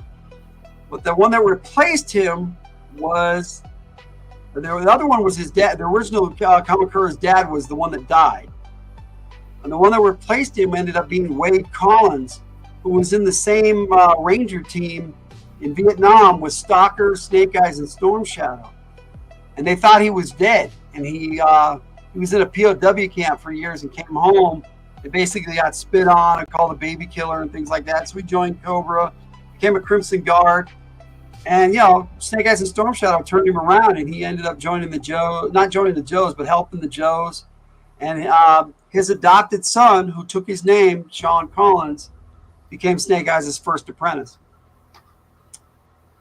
So it's a very cool character. I have a Joe take on this character that I went in very, very big, very deep dive into this character. POW in Vietnam as a Ranger. Oof, yes, sir. Yep, it was a cool Larry Hama storyline. Another mainframe knockoff didn't go anywhere. I prefer mainframe. I don't know why they just didn't call this guy mainframe. Depth charge. This was kind of a wetsuit knockoff. And at the time, they were using the same mold for this guy that they did wetsuit. It was more this character's. It was a different mold than the original wetsuit, but I ended up picking up a depth charge. He's an interesting character. Barrel roll. Here's the one I was talking about. The other one of the other brothers, one of the Bomb Strike's brother. He's the one who made it into the Joes, and he's a high altitude sniper. And I got a picture of the hang glider here. And then the scene in the movie Valor versus Venom, where he actually flew in and fired some missiles, and that was his only scene in the movie. But it was a cameo. It was a cameo, but it was an interesting character, and the storyline between him and his brother and his sister was interesting. Very cool. Oh, I went the wrong way. Okay, here we go. Bushido. Dude, this is why he's ranked a little higher. They made him a sergeant. He was actually Bonsai's best friend, and they came out a year apart. Everywhere Wetsuit went in the early issues, he had his flippers on. And Torpedo too, yeah. You know how hard it is to run around with flippers on, not to mention an oxygen tank. Yeah. Yep. They did the same thing with Torpedo. Later on, they started doing things where they weren't. And there's some cool issues of Larry Hama's comics where Torpedo and Wetsuit are together. The two SEALs, they've had the first two SEALs on G.I. Joe. And they would go on undercover, they would go on missions together, and they'd be all decked out in camo. Right after they got out of the water, they'd put on the battle paint and go into the jungle. They were badass. Torpedo, probably. Torpedo. But I know what you mean. They did the same thing with Wetsuit. He walked around in his wetsuit all the time. Bushido, he was the snow ninja. That was the only thing that made him stand out. He was Arctic. Let's see here. Looks like we're probably gonna after we get to through the sergeants, the E5s, we'll probably call it quits on this, but we can get into some more another time. We've already been at this an hour and a half, but I'm having a good time. I don't know about you, Vic. Yeah. If you don't want to stop, then we don't have to. Barricade came out in 92, 93, somewhere around in there. It looks like Iron Man. Well, a lot of them would come out early in November, and I would buy them because I would get them, and they would say they weren't until next year. So a lot of those figures in the 90s, they would actually come out like 2 or 3 months before. And at the time I was working at Woolworth, and so was my sister Margot, and she worked in the toy department. I'd go over and I'd open the boxes, and I'd actually stock the shelves, and I'd take the ones I wanted right out of the box. Yeah. When I worked at Toys R Us, man, that was my gig too. I worked at the toy aisle. Toy aisle, yes, sir. I worked the snack bar, but my sister worked the toy aisle, so I would go over there and do her job for her and stock the shelf of G.I. Joe. Action figure aisle. Yeah, and then I'd have a cart there going, "This is mine. This is mine." Yeah. And working for Woolworth, it was kind of weird. You could charge things against your check at Woolworth. Yep. Oh, you worked at Woolworth too? No, I used to go there a lot. Used to go there? Yeah, I loved Woolworth. I thought it was a great store. Yeah. I was sad to see it go away, really. Yeah, but Barricade came out in that era. So I'm not sure whether it came out in 92 or 93. Same year as Colonel Courage. Same with the Ninja Force. They came out in 91, and they all say they came out in 92, and I'm like, but I was there. I bought them in 91. I know they came out. Yeah. But I think some of them just released a little early. They kind of a staggered release. They were meant to come out in 91, but they kind of got pushed back. Right. Yeah. Surprised me how many of these Joes are qualified with the M1911. They all are, dude. Since 1985. They all are. They all know how to use the M1911A1. Yeah, I would actually the qualified expert bar. I would actually copy and paste that just about on every Joe. Boop, boop, boop. Because it's some of those are standard GI Joe guns, and it was like on the early ones, they all had that, and I'm like, well, why would that be different for the newer Joes? Oh, Here's Skyman. he's got a bow too. What's interesting about foreign agencies? He's from Australia. He's from the Special Air Service in Australia, the SAS. Mhm. And although he's a corporal, his pay grade is E5. He has the effective pay grade of a sergeant. For some reason, they're one rank higher than Americans. Yeah, and also because they probably give him more because of the higher risk stuff he has to do. He's flying around on a freaking hang glider. Yeah. So technically, he outranked Cloudburst. But I always had them together as partners with those hang gliders. Yeah. And then so I never got the Spirit Air Commando, which he looked kind of dorky, and I was like, I'm not sure about that one. And I had two cool spirits already, so I was like, I like the ones I got because the Marauder Spirit looked pretty cool. Yeah, I think his glider was blue and with dark patterns on it. Oh yeah, those gliders, man, they were something else. I don't remember what I do with those gliders. I don't have them anymore, but I still have the figures. Probably on a roof somewhere. I know I cut one of them up to do something with it. The things we did as young people. Yeah. As a new medic, and this one would be nice in the classified Stretcher. He came out in 1990. This was a solid year, 1990, and before that, that was the year they came out. And 1990 was the year they stopped having both years out, and they only had the 1 year. They did not resell the 89 figures in 1990. Yeah, before they would do that, they'd cross sell the last year with the new year. Probably on a roof somewhere during the line of stream tonight thus far. You're probably right. He was in the Deep cartoon. So was Bullhorn, 1990 character. For some reason, they had him. He was like the senior NCO to Captain Gridiron. He was always like second in command of the cartoon, even though he was just a sergeant. You made these write-ups, Logan? Yeah, I put them together. Some of them I copied and pasted from Yojo.com. Great website. If you haven't checked out Yojo.com, that's one. It does the characters so well. I'll put a link in the description because a lot of times you can't get to the original website for some reason, but this one you can get to. And that'll give you the figure, what it looks like, all the accessories it came with, and the file card. And sometimes they have a printed version of it as well as the original picture of the file card. And a lot of times I could actually copy it right out of there, but other times I'd have to write them out. And then I'd add to it. You was wondering how in the world everybody was qualified with Vietnam era tech like the M79 and the Pig. A lot of that's just carryover from the original 13 Joes. Most of them were Vietnam vets. Yeah. Oh yeah. Yojo.com. They haven't added to it in a long time, but it was and it's still, as far as I'm concerned, it's the best database for anything G.I. Joe figure-wise.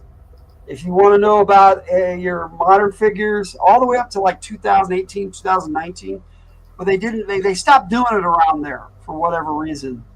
And it's still an incredible database. It does the vehicles, it does all the figures from other countries and everything, all that. It's all in there. It is an amazing website. Anyway, I went the wrong way again. I went the wrong way again. One of those 1909 characters, Recoil. Good concept. It was a LRP, Long Range Recon Patrol. It just didn't carry over very well. It was an okay looking figure. Do you remember him, Victor? Hold on just a second. No worries. Are you checking out Yojo.com? No, I was on the one that Per linked earlier, the toy site. I was checking out some hero clicks. Oh, I love HeroClix, dude. Okay. Let's see. What Recoil? Yeah, Recoil. He was one of those like Downtown and Backblast that came out in 1989. Lerps are the real deal. Yeah, talk about some seriously ballsy dudes. Yeah, and the file card said he was, but I don't think Larry Hama wrote this file card. I think Larry Hama had stopped writing him in 1989. I think that was the year that they started writing him. And I don't think Recoil was ever in the comics, not that I recall. They had a few 1989 characters, and a few 90s characters, but not very many. Larry Hama just say he focused on his originals. So here's that Backblast I was telling you about. Yeah. Like I said, I got him in rank and seniority. What was you gonna say, bud? I said, look at that guy. I mean, he obviously can't hear. Yeah, he's got a missile launcher right next to his head. Yeah, that's why he's got these big old sound dampeners on his ears as part of his helmet. And the figure has these big old blocky things on the side of his head. They weren't very well designed figures. It was kind of sad. And he came with his big belt of ammo, but he didn't come with a gun. That's weird because some of that fire hits that ammo, so they cook off. Yes, that is a deaf man. Yes, sir. There you go. There's Budo. There's the Samurai. G.I. Joe Samurai. In the Devil Is Due continuity, him and Jinx actually ended up in a relationship. It was kind of the ninja samurai forbidden love type thing. And it was interesting how they pulled that off. I kind of like that storyline. They were both from California. Him from Sacramento, her from LA. So they had some things in common. But one was a samurai and one was a ninja.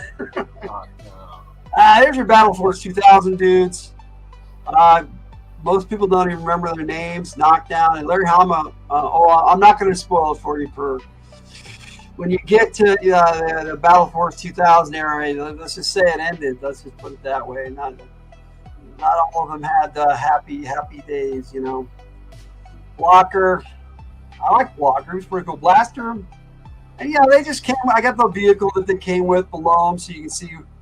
They didn't actually come with the vehicles. They sold them separately. They were trying something new, and they messed up, and they knew it. They should have re-released them in a package with the vehicles. They just didn't do that. Originally, they had them in 2-packs, and I got the 2-packs, and then later on, or the other way around, along the single-carded. But I never got the single-carded ones. I got them in 2-packs. But I like the Snowtrooper Avalanche. Nothing about Battle Force 2000. Well, they came out in 1987, late 87, and they carried over to 88, and they were supposed to be Destro's enemy for the Iron Grenadiers. And it even would say Battle Force 2000 on a lot of the Iron Grenadier boxes. But it never worked out. I don't think they ever had them cross paths in the comics or anywhere else, but a commercial. They did in the commercial. And then you got Renegades from 1987. You had Mercer, Red Dog, and Taurus from the movie, animated G.I. Joe movie. When you say 2-packs, what do you mean? They were two figures in a package with both file cards. I think it was the first time they did that in the stores anyway, because they had the Brazil mission pack that had like 5 or 6 characters in, and they did that, but they didn't really do 2-packs, but they had the 3-pack of the Renegades, and then they had Cobra Law, Globulus, Royal Guard, and Nemesis Enforcer, which was an awesome character. Hey Logan, did they ever put out the October Guard? Some of them they did, and later on they brought up the original October Guard. I got some of them, but not most of them. They were hard to find, and some of them were convention exclusives. Oh. There's Red Dog, and the reason why Mercer's not with him is because he has a different rank. Originally, he had the same rank as them, but they re-released Mercer in 1991, and we'll be checking that out too. October Guard, wow, that takes me back. Me too, dude. I took all the October Guard out of this book. I thought they would deserve like their own episode or something. So, but here's Tunnel Rat. One of my favorite GI Joes ever. Larry Hama right there. Oh yeah, it's yeah. He had the likeness of Larry Hama, and he's just a sergeant. He led a lot of teams, and he's a great teamster too. He'll take orders as well as give them. You know, great character. Larry Hama liked him too, and I can't imagine why. If I had a GI Joe based on my likeness, I think I'd like that character too. Totally deserve at least a part of an Overwatch talk. I agree. We might do a whole episode on the October Guard because they had a lot of characters. And I was putting together a whole book of October Guard, so I've got one, but it's not as detailed as this one. Because I'm pretty much done with this one. There's some small changes I want to make. I might take out the qualified expert line because, you know, whatever. As you pointed out, most of it's the same. Hama was a tunnel rat. I don't know if he was a tunnel rat, but this character was based off his likeness. I don't know if he was based off who he was in real life. Yeah, I think he was actually. It's a possibility. Yeah. But he knew his stuff, that's for sure. Sneak peek. Here's an interesting character again with a giant periscope. He's supposed to be this advanced recon, secretive dude. And the periscope was as big as him. It was how he carried it, who knows? It was an interesting device, and I reacquired him a couple of years back. I can't remember why. I think it was because he was the only 1987 character I didn't have a decent figure of. It's like it's Johnny Five is alive. What was that? It looks like Johnny Five from. Well, there's something special about Sneak Peek, and I'll talk about it in a little bit. But holy cow, if Hama was, well, I knew he was talented. I didn't know he was crazy. You have to be short and have a screw loose to be a tunnel rat. Well, Hama's not necessarily short. I wouldn't say he's tall. But as far as a screw loose, I mean, he writes G.I. Joe, so you tell me. Anyway, Stephen King, his son loved G.I. Joe. And so he came to Hasbro and said, hey, look, I'll write a file card and create a character for you if you make my son a G.I. Joe. And this, Owen King is Stephen King's son as a G.I. Joe. And the character he created was Cristobal, and he wrote the file card, which is pretty cool. Stephen King has written more books than anybody in history, if I remember correctly. He had a pseudonym that he wrote books under too, so he's written a lot. Tunnel rats are often the shortest dudes in the troop. Yep. If you ever seen a show called Tour Duty from the late 80s, there was an episode about tunnel rats that was just awesome and hilarious. Yeah. It had 3 seasons. I watched that with my dad, actually. Yeah, that was a great show. I loved Tour Duty. Sergeant Anderson was my man. That dude was awesome. Their platoon sergeant. Based a lot of my stuff off that show too. Stephen King. Yeah, it is wonderful. I thought it was pretty cool. That's a little trivia for you. 87, they had so many cool characters that should have been in that movie. This was one of them. I would love to redo the movie and have different scenes with some of the other Joes that came out that year, like Outback. There were so many scenes that they could have used Outback in too. And they just, a lot of times I think they just dropped the ball. Outback, he knew how to party. Oh yeah, Outback. Some of the storylines they had with Outback, Larry Hama had with Outback, are just awesome. He loved this character too, and he's going to be featured in my movie along with Tunnel Rat.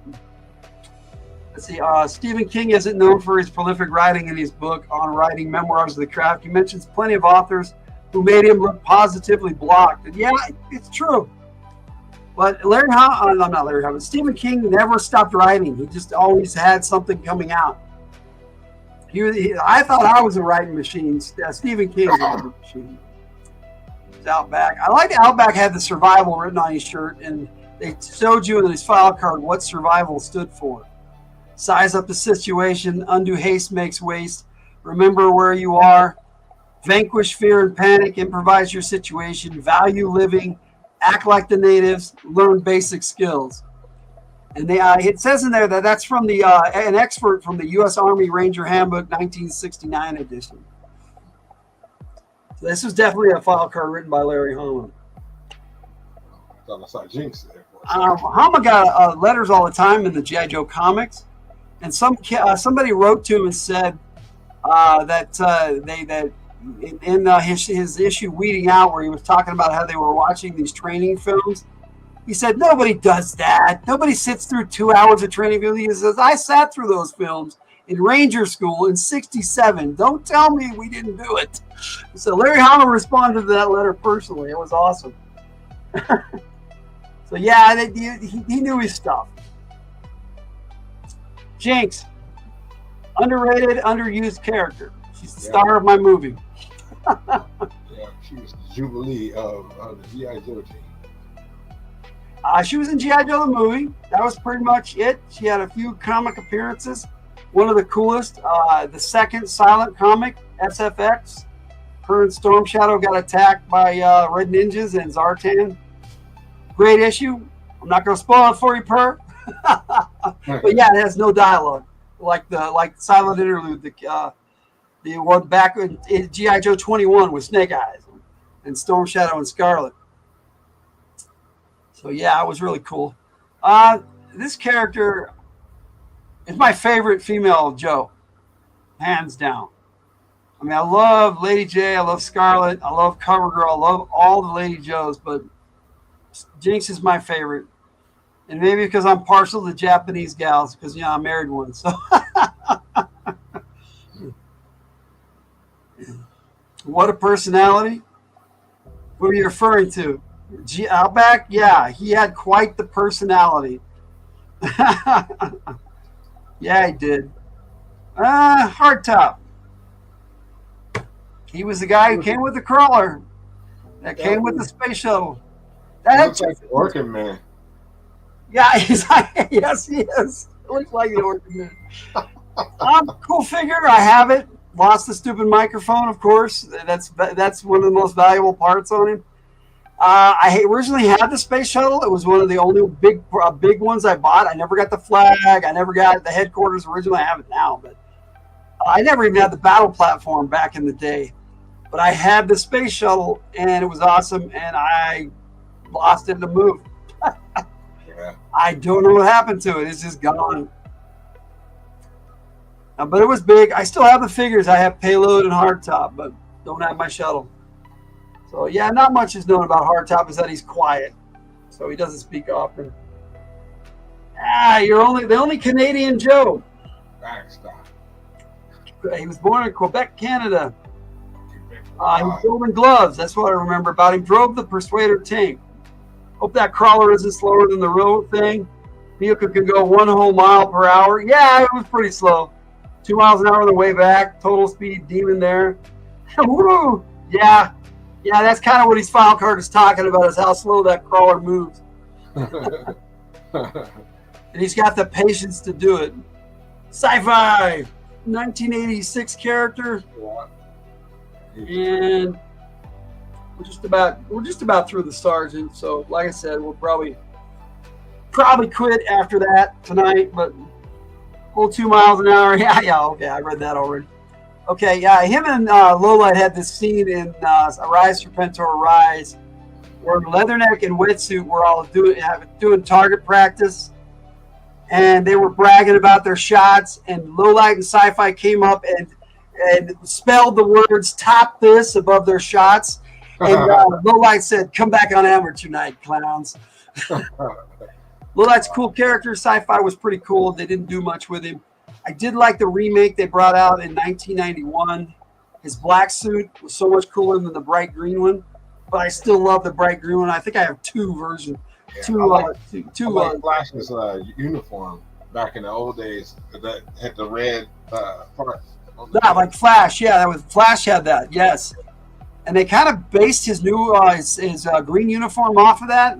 Mm-hmm. I loved how it looked with the black and the green, and the silver. He had silver boots and silver highlights. It was a sweet looking figure. Reminded me of RoboCop.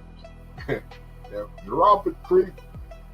But the 91 version was really cool too. It was black, and I liked it a lot. Lifeline. Another great 1986 character.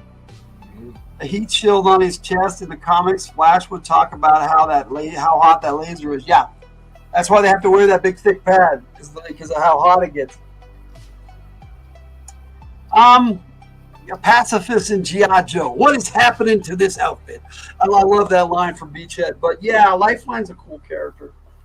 One of the coolest special missions ever is with Lifeline, where Leatherneck is just ragging on him the whole time. Wild Bill led that mission and saying how he's not doing anything, he's not pulling his weight. And then they had a thing with the October Guard where him and Horror Show had to fight. Yeah. Wild Bill was all, don't sweat it, Leatherneck. He's all, what do you mean don't sweat it? We're going to lose because this wimp is up there. And he goes, no. Lifeline knows Aikido. He's a black belt. And he just whooped Horror Show's butt. And it was like, he didn't swing at him at all. It was Aikido's a passive aggressive martial art, which Per would know more about than me, but it diverts the enemy's aggression away from oneself. And Lifeline was a black belt. It was kind of cool. Didn't do that in the cartoon. He was way different.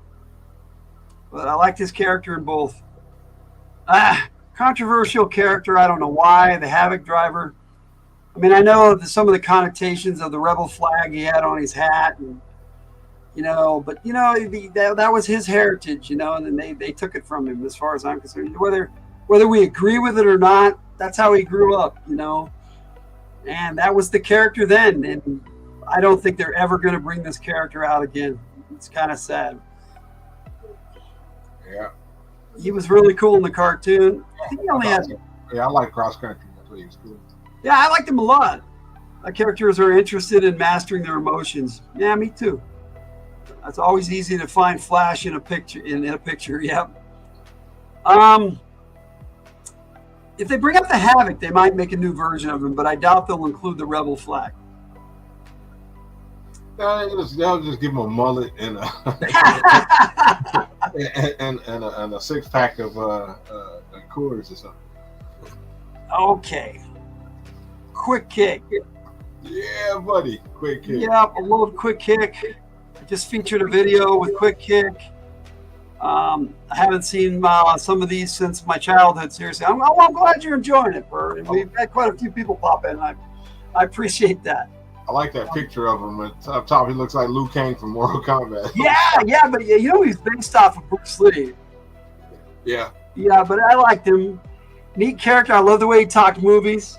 And didn't do that much in the cartoon, in the comic book, but he did it in the cartoon all the time. I kind of put that into my short video of him, and my tribute to Quick Kick. I say that he was eventually promoted to E5. Didn't he get killed in the comics? Yeah, but I didn't want to spoil it for Per. Oh, I'm sorry, I didn't do it, Per. Yeah, that's right. You watch my video, you'll be spoiled anyway. He does. He looked like Liu Kang. Yep. Yeah, there's the boy. My boy Footloose. He's right here. The update is not bad. It really isn't.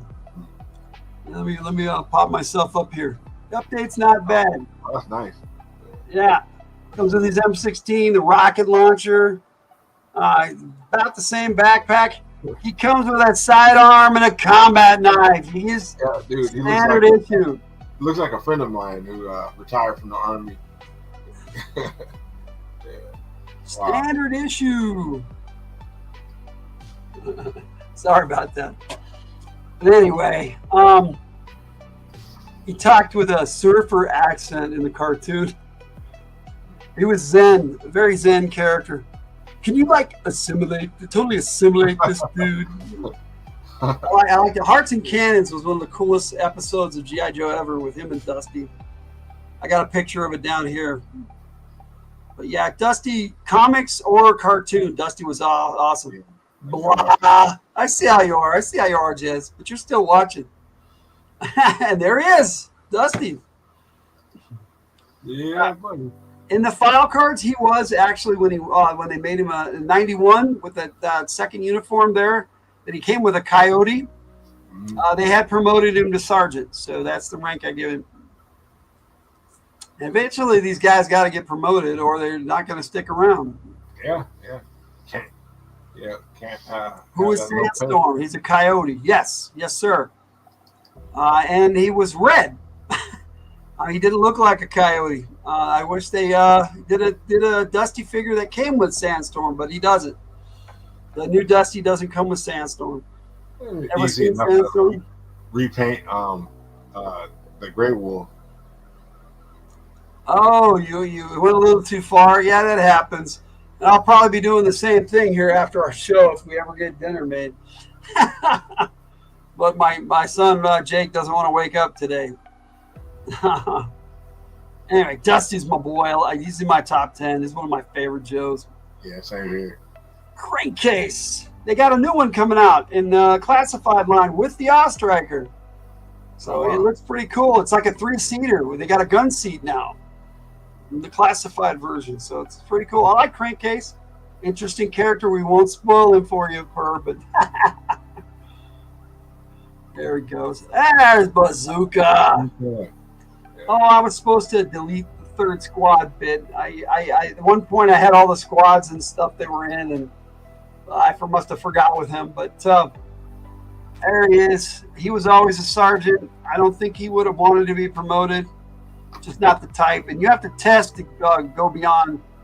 You have to test to be a sergeant, but beyond that, it's serious testing. It gets harder and harder to become E6, E7, Master Sergeant, and all that afterwards. Yep, Crankcase. Crankcase was awesome. I have that figure. I have that one, and I have the retro line came with an Ostriker, and I got Crankcase twice with that because I bought 2 Ostrikers.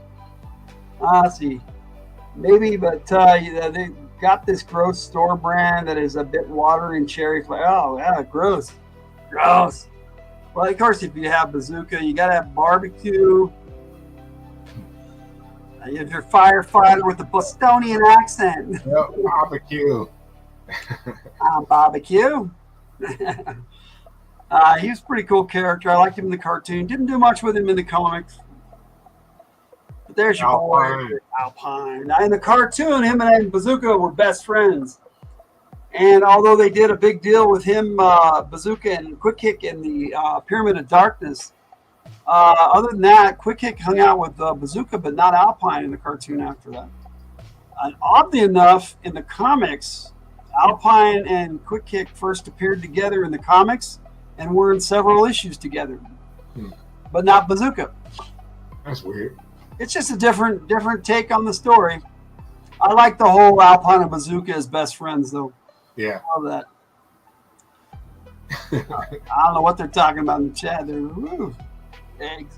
Starduster.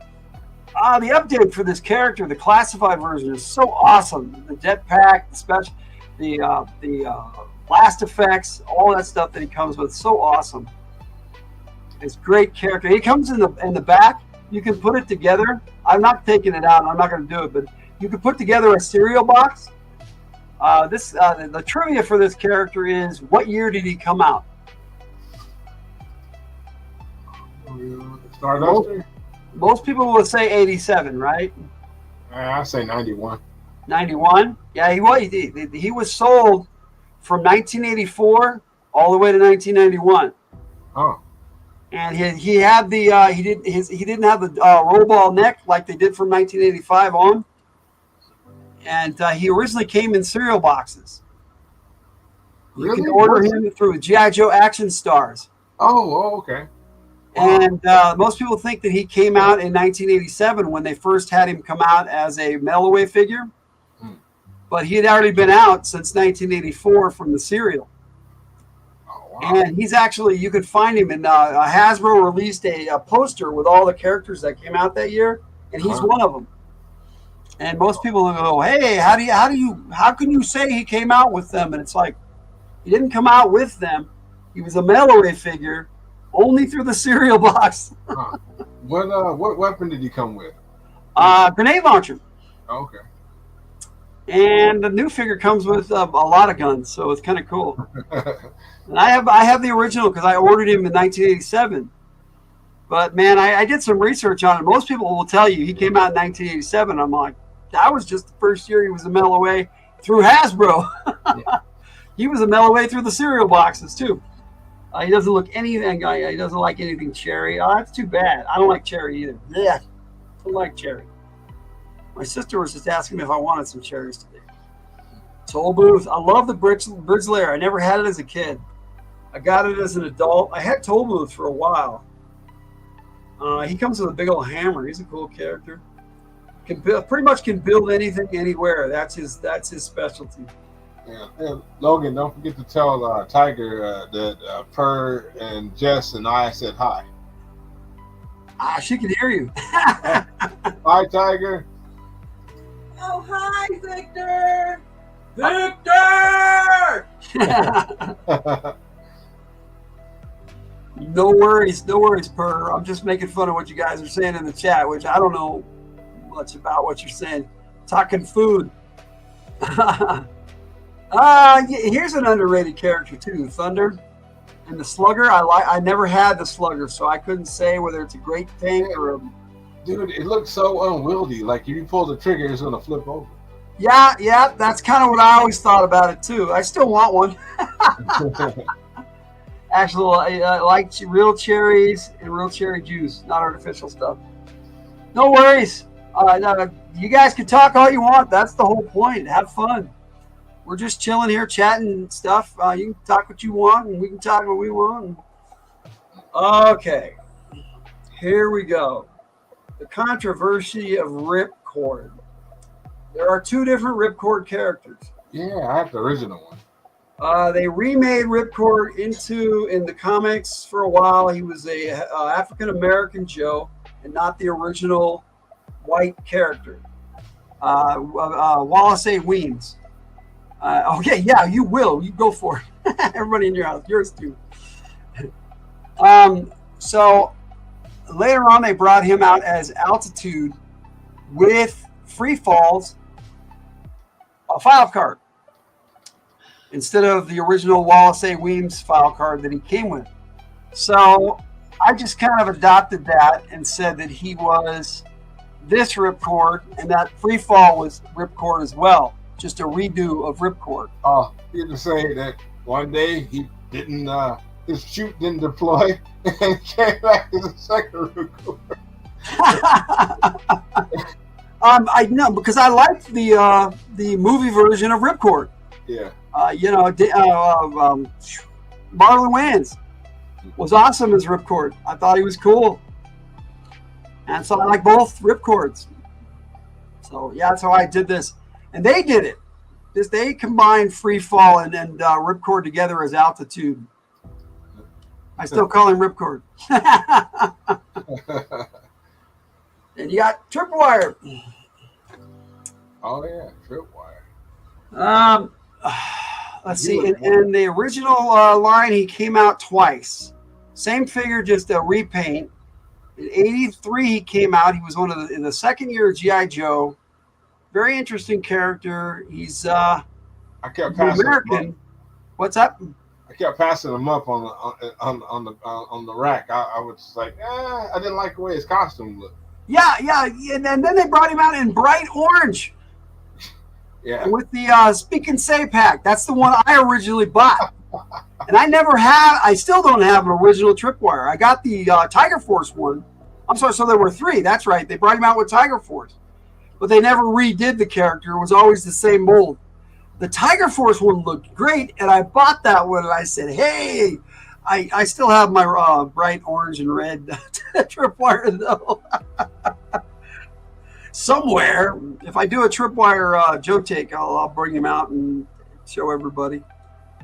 Tripwire is not the same thing as a Ripcord. You are exactly right, Jess.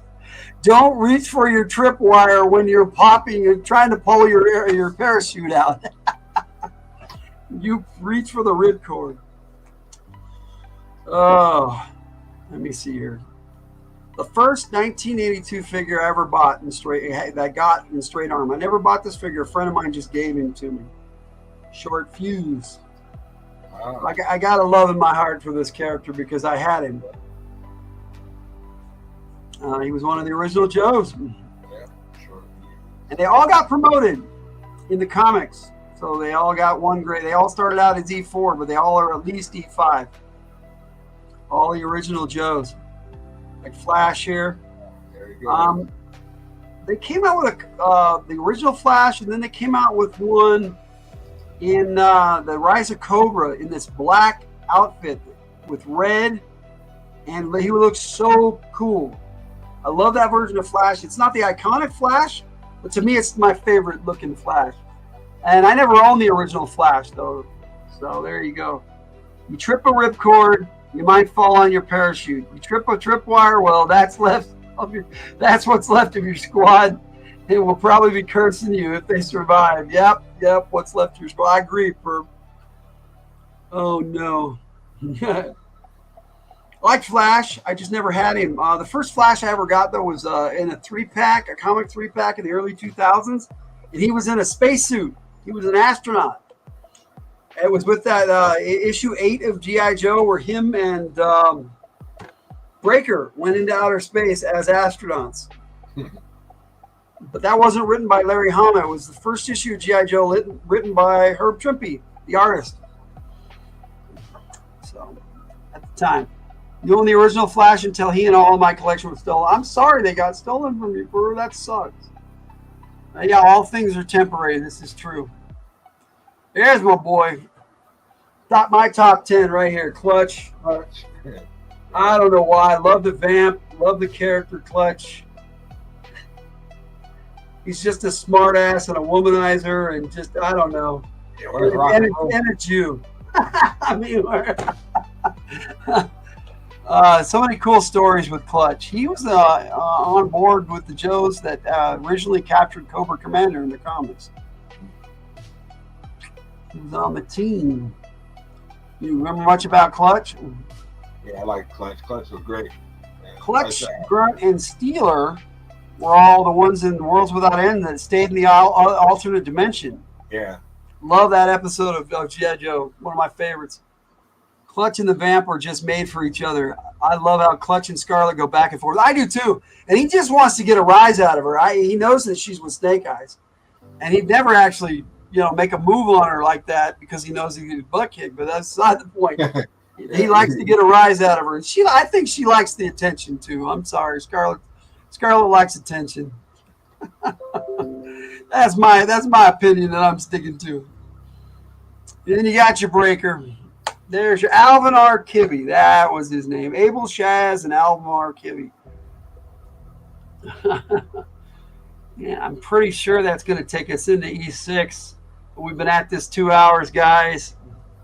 Like the first solo adventure starring Clutch. What a guy. Yes, issue 20. Another issue not written by Larry Hama. Stephen Grant.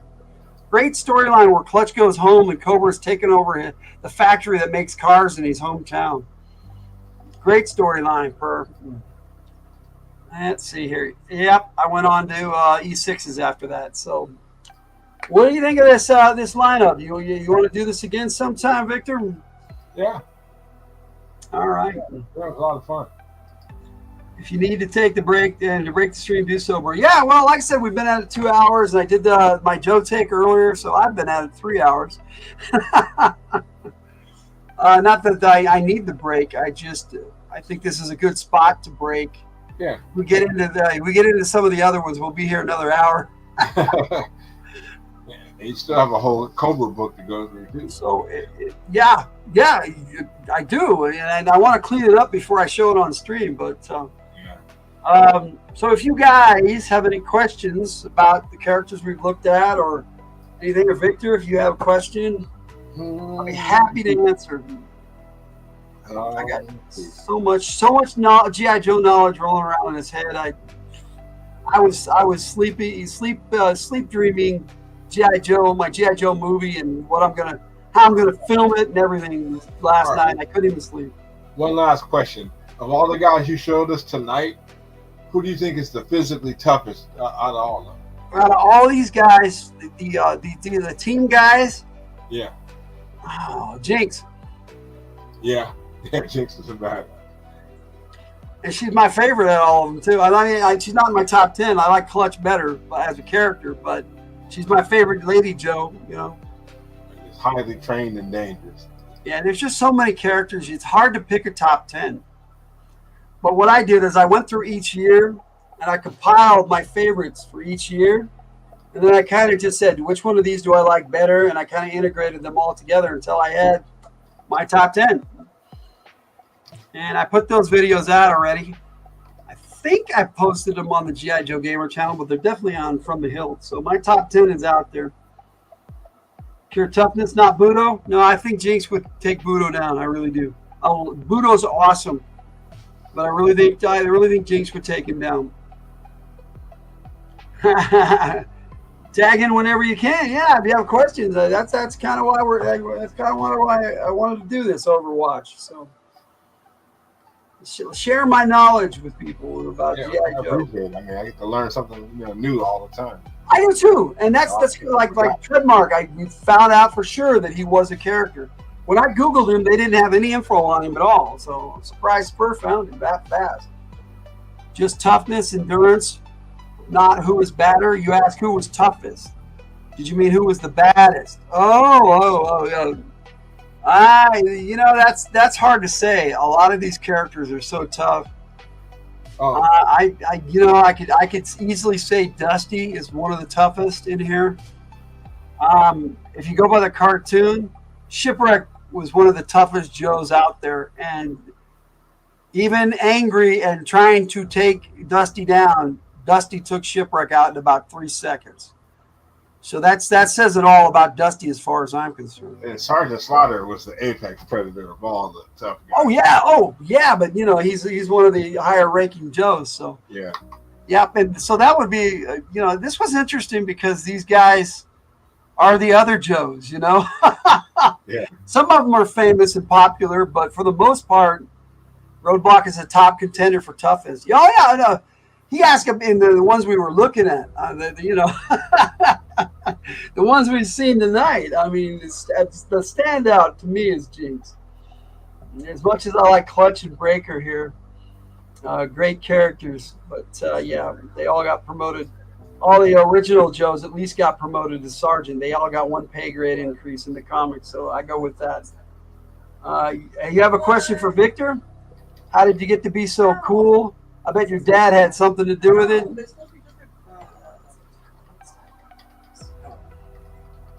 I'll type in response. Well, you get something else for her? All right. I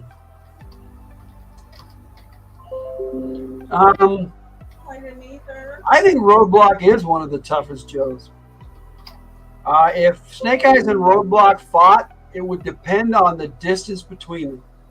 If they got into close quarters, I think Snake Eyes would give him a run for his money. But like Dolph Lundgren versus Jet Li, I think in the end, if Roadblock connected, that would be it. Yeah, that one hitter It would only take one. It would only take one. He would just have to get that one.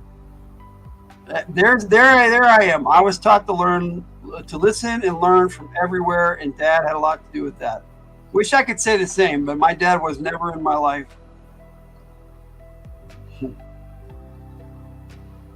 Stalker. He calls you Stalker. Stalker is in my top 10. He's one of my top 10 bros, too. I love that joke. He was referring to my dad because my dad reminded me a lot of Stalker. Yeah, that's what you said. That's cool. I couldn't pick a Joe that my dad reminds me of because my dad was always trying to work the system and get what he could out of everybody. And I tried so hard not to be disabled and do that. And then I ended up being disabled myself. And it's like I didn't ever want that. I wanted to be the opposite of that. But what I did do was I'm a good dad to my kids, and I never wanted to have kids unless I was going to be a good dad. Yeah, absolutely. You're a great dad, a great husband, and an awesome friend, and you won the game. Your dad, he missed his chance for you to be in his life, and I that's agree. his loss, not yours. He missed his chance, and I tried. I did. Even in my 20s, I kept trying to have a relationship with him, and he just kept it up. And it was like, I had enough at 25. I was like, I'm done. Yeah, Yeah, I mean, you did the right thing. You tried. And My he didn't. brother Jared had a relationship with him, but I didn't. So Yeah. let's remove this. It was nice to have that. I'm going to PDF it next time, and I'll know next time. And knowing is half the battle. There it is. But yeah, my brother here on the mantle, Jared. Yeah, him and my dad had a good relationship, and my brother was one of the coolest people I know. So, totally with Victor. Your father missed out, and that's on him. I agree, and I missed out. My kids missed out. But I couldn't have him being here trying to get what he could off my family. I had to take care of my family. Yeah, absolutely.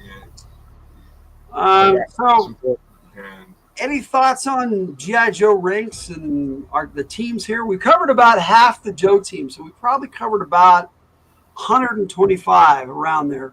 Oh, definitely over 100, I think, today. I know Zartan's a great actor, but how does he keep fooling those guys? How does he keep fooling them? Yeah, it's like he's played the same prank on them for years.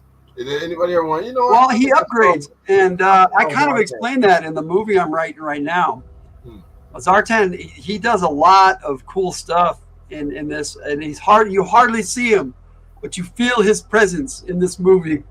Because where is he? He's there, but you don't see him. The animals, though. I mean, how would he fool the dogs? Yeah, because I smell Zartan balls. I know that's him.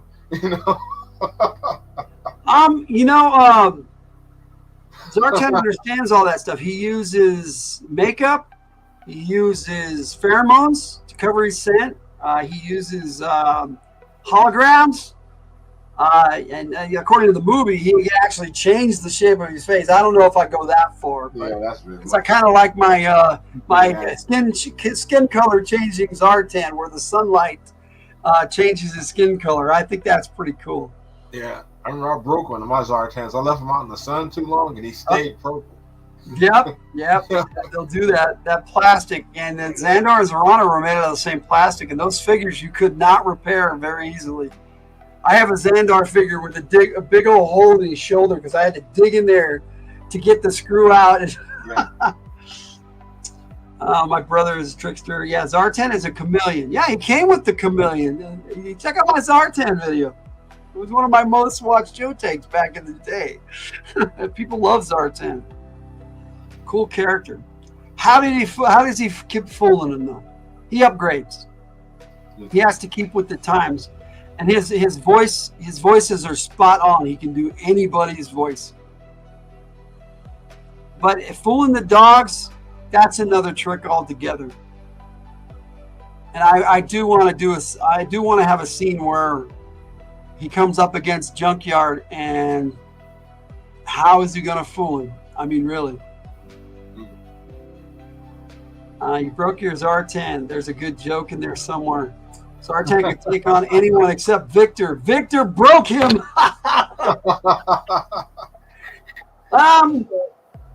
It was a hot summer. Zartan, as far as toughness, there's a lot of Joes who can take Zartan down, but Zartan can take most of the Joes down, I would say. I think Stalker could take Zartan. I know Snake Eyes could take him, but Snake Eyes, for sure, and Storm Shadow. Zartan was a sneaky dude. He could just get up behind you. Yeah, he's an ambush fighter. And he wasn't a ninja, but he trained with ninjas, and he trained how to in the comics. I'm not going to spoil it for you, Per. He did a lot of really cool mystic martial arts stuff. So Zartan is a mystic martial artist, but he's not a ninja. If Zartan can change his pheromones, then how are the dogs going to find Zartan if they can't pin down his scent? See, that's the trick, but dogs can also smell when somebody's lying. They sense emotions. Dogs are amazing animals. They just are. If Zartan can fool a lie detector, he could probably fool a dog. You might be able to fool the dog, yeah. Because if he had any Eastern training, like he can slow his heart rate and stuff, he might be able to fool him. But I think if he was eating a corn dog earlier, and he decided to change his face, and the dog smelled the corn dog. You know. Yeah, I think at least Junkyard would take a double take. Yeah. I'm not so sure about Order, different dog. Junkyard was the one with the better nose, I think. Junkyard was just awesome. Yeah, definitely. I don't know who I like better, Mud or Junkyard. I love both characters. They're you can't have one without the other. I love the fact that Larry Hama made him and Spirit best friends in the comics. Yeah, They both have an animal companion. If you could change his scent, that gives him an edge. Very true. And yeah, he uses all that stuff, and I'd say that's how he continues to fool the Joes. Any more questions? No, that's it for me. I think we're about done here tonight. All right. Thank you so much, Victor. Thank you. Hope I didn't talk over you too much. I'm just No. I was learning. You know, so I'm happy. Not yet. We're not out yet, but we're about to. Maybe we could talk about the Joe's animals sometime. Yeah, I would like that. Would be a cool Overwatch. It's just all about the Joe animal companions. Do October Guard, and then Tiger said she'll jump in with the animal one. I love the animals. Thanks for the fun. See you, fellow gamers. I was learning too. You know, that's the idea. We all learn together. I've learned from you guys today too. And that's saying a lot. But we all have different knowledge and different skills, and we're all better together. That's the way I see it. I'm going to drift into a salt-induced coma now. Jess. Oh, I hope not, Jess. Hey, Purse says cool. Thanks, Tiger. Yay. And on that note, my friends, thank you for joining us in the chat. Thank you if you watch this in the replay. I hope you enjoyed our madness and our discussion on G.I. Joe E3 to E5. And I think we can probably do the rest of them in the next episode. That would be all your high-ranking NCOs, non-commissioned officers, sergeants, staff sergeants, sergeant first class, your master sergeants, your command sergeant majors, and all those. And all your officers. And G.I. Joe has plenty. So they got plenty to talk about. Thanks, Thank Logan. you, Victor. Good night, Tiger. Good night, Tiger. You can stick around backstage if you want and hang out, Victor, or you can just take off. That's whatever's cool, man. Okay, I'll hang out for a little bit. I need to find something to eat too. Yeah, oh, no, ain't no problem. We got to do that too. All right, so everybody at home, I'm going to play the outro, and we'll see you next time on G.I. Joe Overwatch. Yo, Joe. Yo, Joe. I like that. Thanks, Victor. G.I. Joe.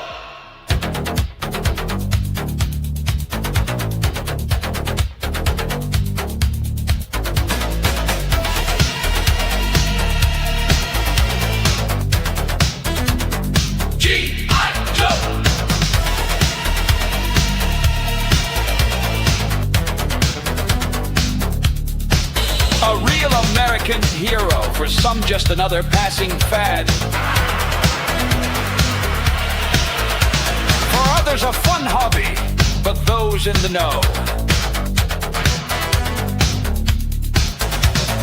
G.I. Joe is the standard for life, and will fight and die on this hill. Action figures. Comic books. Action. Live action film. Fan art, photos, fiction, and video.